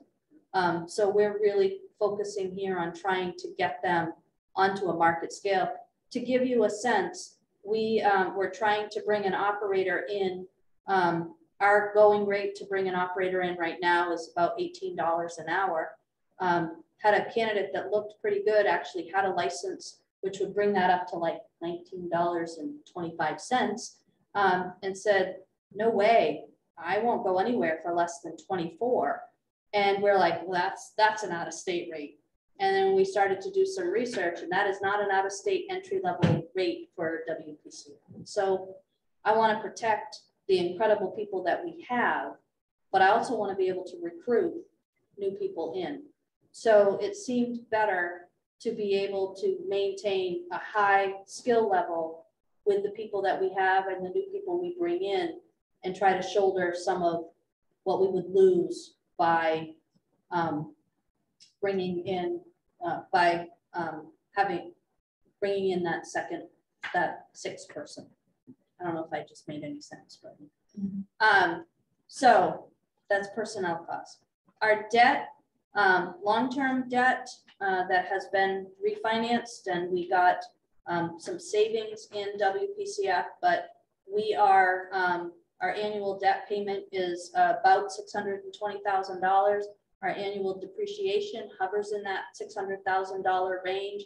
So when I look at $600,000 of depreciation and I'm paying on debt that is 15, not quite 15. But I'm only about halfway through my payment on the debt, so about 15 years.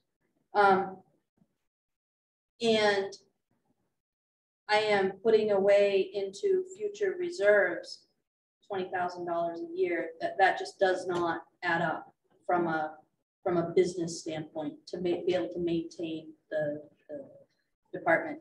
And we're heading into a tipping point in this department where we are going to start to see failures because it's old enough. We've got to it's starting to show age. It was an 08 upgrade. It's starting to show its age. The equipment's got age and requires more than just your normal maintenance. Repairs are more frequent.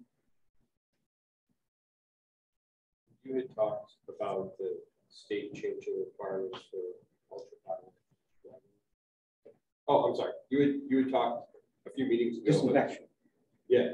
Yeah, so we are going to have change. Right now, it's not in our license, and our license expires in December. we won't have our new license for at least 2 years after that, because the state of Maine is just behind. It's been that way for several years. Your license runs out and they extend it while they're in the process of writing the new one. So, so that said, when it runs out in December and it's extended, so are the requirements. So we may not even see that extension for 3 years. But they could certainly step in at any time and modify the license that you have and say, we want you to start.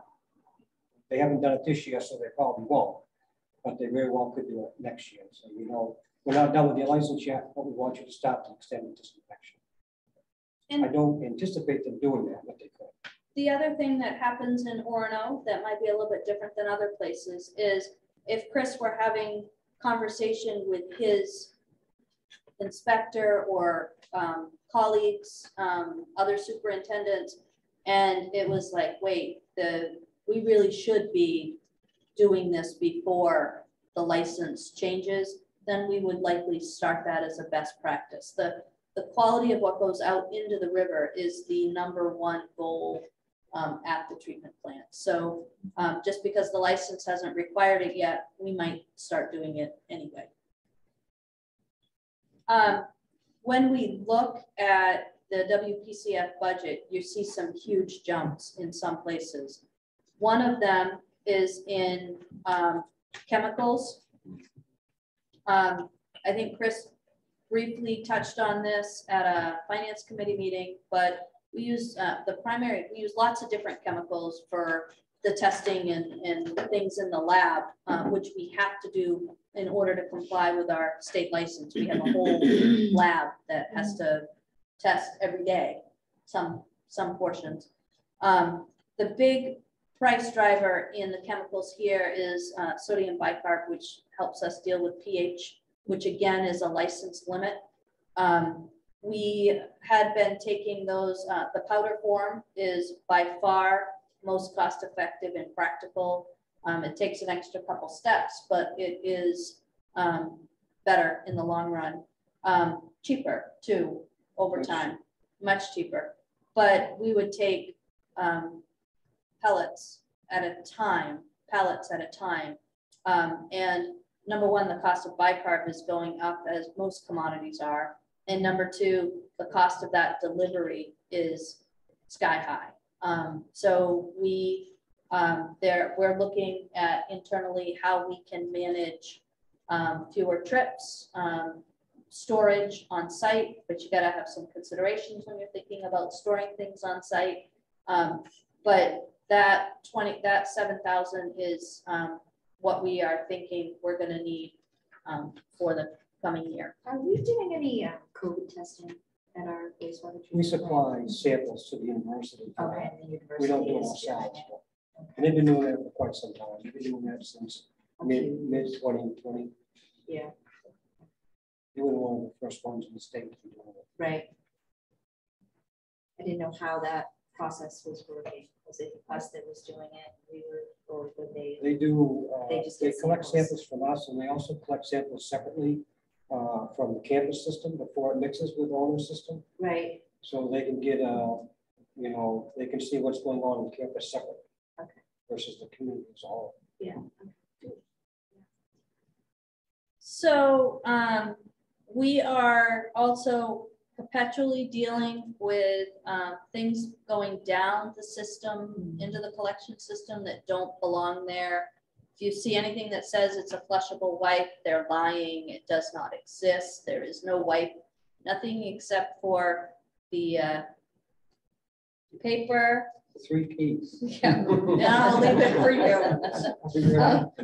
So we are going to have to, so that becomes an ongoing, we're constantly having to deal with replacing the cutters in the pumps and things like that. And this coming year, we also are going to have to replace a dehumidifier at the pumps, the Penobscot Street pump station. The heating oil, as you would expect, prices are going up. Electricity, you see by the cost here that the WPCF is a very high electric user.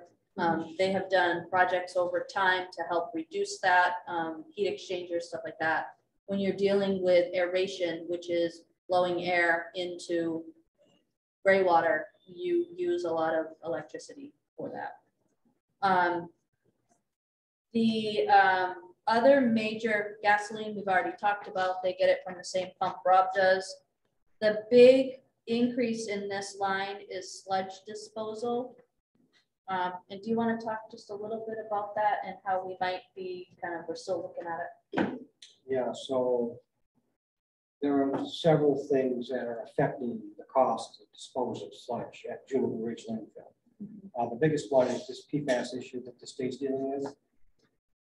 And that's probably going to get worse. When we bring sludge to the landfill, they just can't pile sludge out because there's no stability to it. So they mix it with construction and demolition debris. So the state of Maine has passed 2 laws. One of them says that you can't spread sludge on the ground anymore. And the other one limits the construction debris that can go to Juniper Ridge. So they're faced with, we need to take more sludge because the state says so. Can't put it on the ground, needs to go to a landfill. And we're getting less of the product that we need to stabilize it. The out-of-state product. Right. The reason we get so much of it is because Massachusetts doesn't allow that product in their landfills. Exactly. Okay, can we talk about sludge? So they have other things they can mix it with to stabilize it, but they have to pay for it. Right now, the construction debris that comes from Massachusetts, they pay them to take it. So they're getting the product they need and charging $90 a ton to dump it on the ground. And you're going to be faced with, we have less of it, but we still need something. And so who's going to pay for that? Sometimes it's just gravel, but they don't get gravel for free. They'll increase the disposal price per ton. So do we dry our sludge before we ship it? We dewater it, Yeah. but it's that'll reduce. it's not dry. It's only 15% at best. Right. So that's another issue. We're really 85% of what we bring up there is water. Right. Simply put. And we're paying $60 a ton to bury it. So the answer to that is less sludge and drier sludge. Right. There are a couple of ways that can be done. We do have a digester at the plant, and I've recently bought some product that's hopefully will help us be able to decant. So the way a digester works is when we take sludge out of the system, which we need to do every day, we put it in the digester. But we don't feed it. Normally in the plant, the sludge, we just keep making more sludge because there's more food coming down the pipe. That's not the case in the digester. So the bacteria doing work, they still want to live, so they start to eat each other. And it reduces the quantity of the sludge. And we're able to shut the air off, let the sludge settle, and draw off the clear water, put it back into the system for further treatment. That doesn't work well at all in the winter because it needs heat. So it works better in the summer. But I've recently purchased some aids that I'm hoping will help us decant more, especially year round. The more clear liquid that we can take out of the digester, the less the truck has to go to Juniper Ridge. As far as what's in the truck when it does go to Juniper Ridge, for a drier product, we would be looking at new dewatering alternative. New equipment. The equipment we have now is 6 years past its life expectancy. Still works good. We maintain it well. We just put new belts on it a couple of years ago. But that's the maximum it will do. It's 15% on a good day. And that's just the nature of the sludge. It's Orono doesn't have what they call primary sludge. Some plants do. If you have primary sludge, there's a lot more fiber in it. So you can get a much drier cake, but we don't have that option yet. So just have to eat more fiber. Wish it were that simple. So yeah, the answer really on your disposal cost is less sludge, and the sludge we do bring drier. Right, right. And there's just talking with people in the industry, you know, the leachate coming out of the landfill is a big deal. So if you're bringing up sludge that's 85% water, then where's the leachate coming from? So now they're talking, well, you know, we're going to make the people bring the leachate back. Because they have their own big expenses with leachate.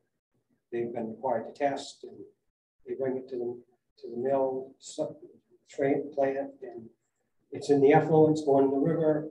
So now that's an issue. And it should be. So Chris's budget is one that we actually work to continue to refine right up until the budget hearing. And we do that within kind of the proposed rate structure. I don't know if you're ready to move on to some capital. This should be quick, kind of like the library, only quicker. Just a quick, I don't want to, you said you do a long dissertation, but what is a typical quarterly cubic square feet per single family home? At 5 cents so per 100. We use 1,200 as the regular average. Average for a quarterly bill for a home.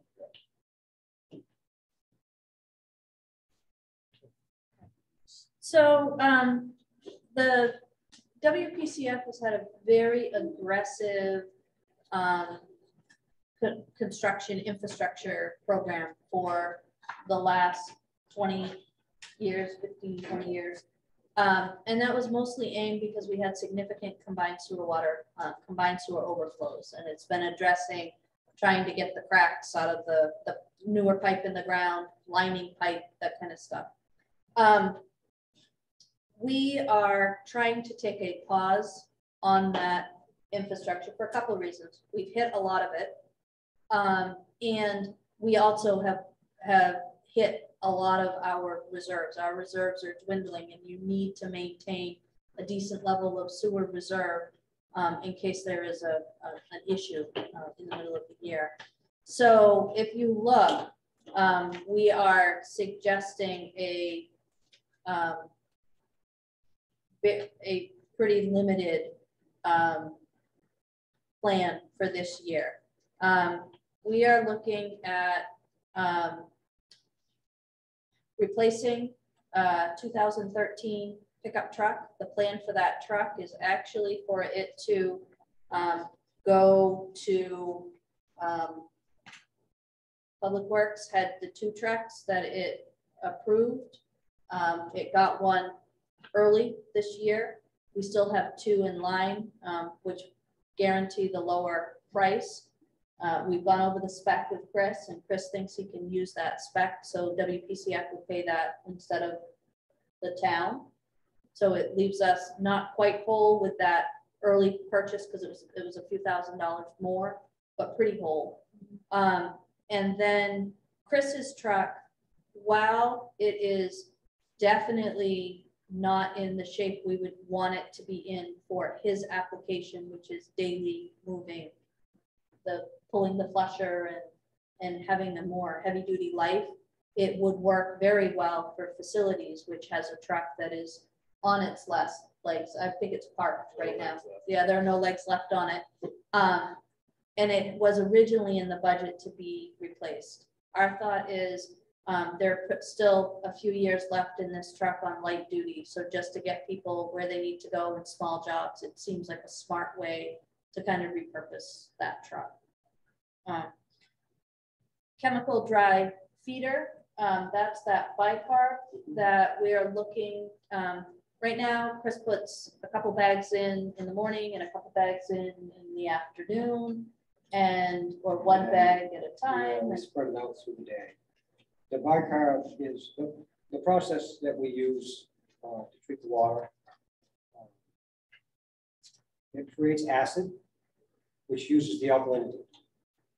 So then we have no alkalinity left in the water, and our pH will drop. And we're bound by a license to have a pH of no less than 6.5. Excuse me, no less than 6. So, and we are routinely at 6.1 when we're losing our alkalinity. So we add the bicarb to bring that back up to help buffer the acid. The trouble is, it's feast or famine.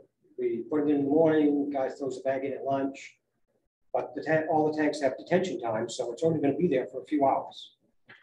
And then nobody's doing it on the weekends or at night. So we do have a facility in the headworks that was designed for liquid.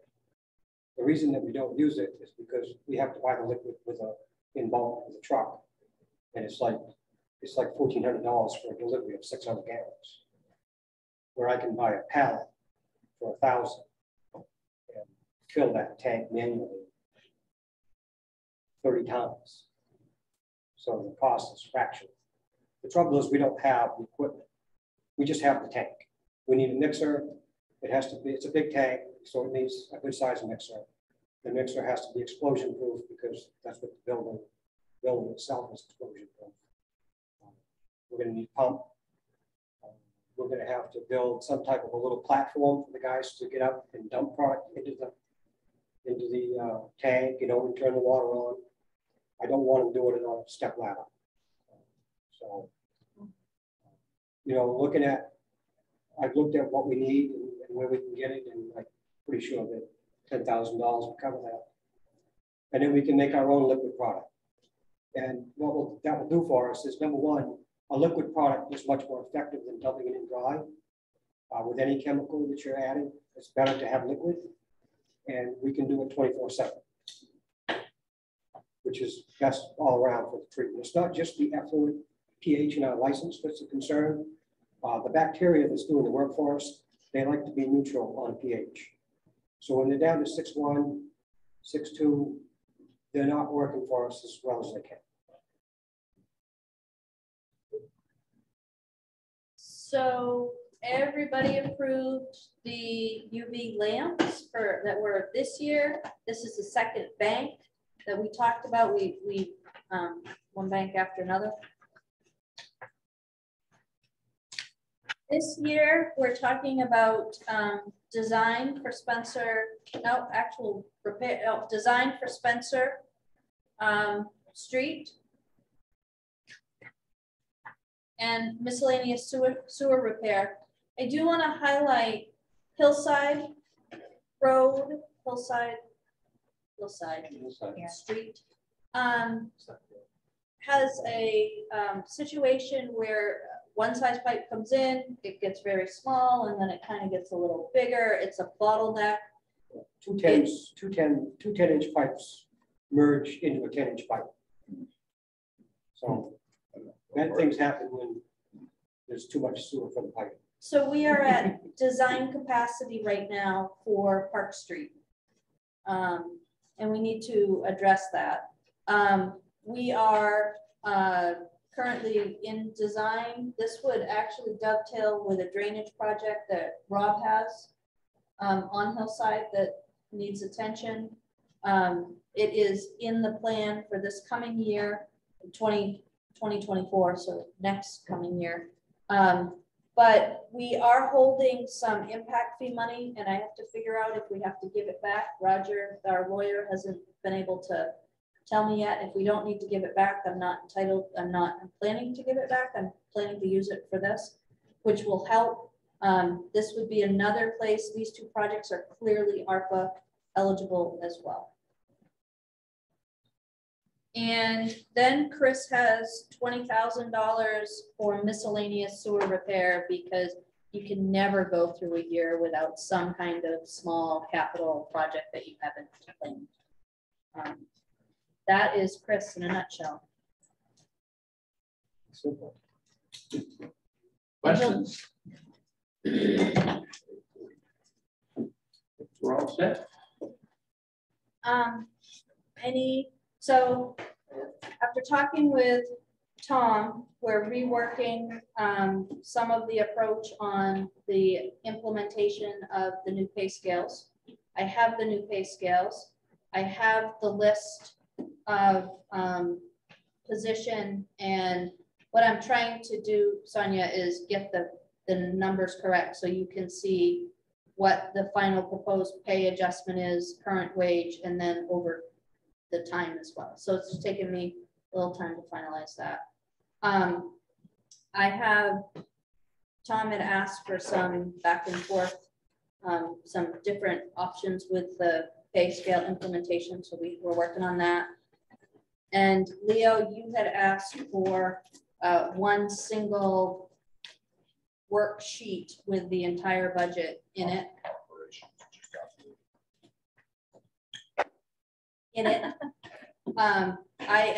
We have populated that. I am waiting until we finalize the pay scale implementation because that's going to change all of the payroll numbers. So I am looking. So I haven't forgotten you. We're working it through.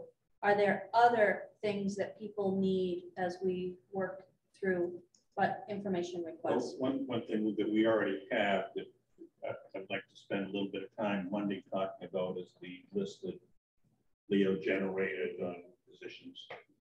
So we could spend a little bit of time talking about that. Monday we're doing Public safety. What I did not advertise it with the conversation about Leo's list on it, not because I don't want to have it, but just because all I have been advertising are the major topic areas, but nothing would stop us from having that conversation. Anything else people need? I have a clarification question, and I'll use the planning budget. We talked about that last time, but it's summarized at the total thing. The total planning is plus 12,500 or something. But the salary piece said this is partial. So is that not really all of the planning budget? Because there's a piece of that planning and somewhere else. Follow what I'm saying? I think, yeah, I think that will go away when you see. Well, it will, except it won't under this section of, okay, so planning goes up X. Now we'd have to add in the additional. Is that right? Well, the additional is already. So the planner is split between the general fund and the TIF budget. But the expense, this shows the expenses, right? For 50% of the planner's salary and benefits. And then all the other expenses, yeah, and benefits, and then other stuff that goes with planning. Yep. Training or whatever. And it shows that the planning budget goes up 12.5. Yep. After understanding, and I, obviously read it, that was a partial. It's not, that's not the true picture of the planning budget is what I'm thinking now. And I'm just looking to verify if that's accurate. I guess it all depends on how you look at it. We would say that 50% of our planner's time is spent on the planning budget work and 50% of our planner's time is spent on economic development work, working with developers to bring projects to fruition. So I guess it's all about how you. That's 50% of the salary, is that right? Okay, I don't even just said a portion, so I didn't. It's 50%. And that changes from year to year depending on what's ahead of it. So the other 50% is in economic development. Just salary and benefits. Everything else from a planning perspective is in the planning. All the rest of the departmental expenses. Okay. Thanks. Okay. Anything else anybody needs for our meeting Monday? I think we've given quite a bit to be done. Just to note that I'll be calling in remotely, so yep. I will plan to join you on Zoom. And I can email you, Sophie, if you'd like a reminder of that, or you've got it. I got it. I'm good. Megan, are you all set? Yes, I am all set. Thanks. I hope you feel better soon, Megan. Okay. So, motion to adjourn, or you have something else? I have things that people need to sign. All right. We can do that. We can still adjourn. We can still adjourn. So moved. Moved and seconded. All in favor? Meeting is adjourned. Thank you all.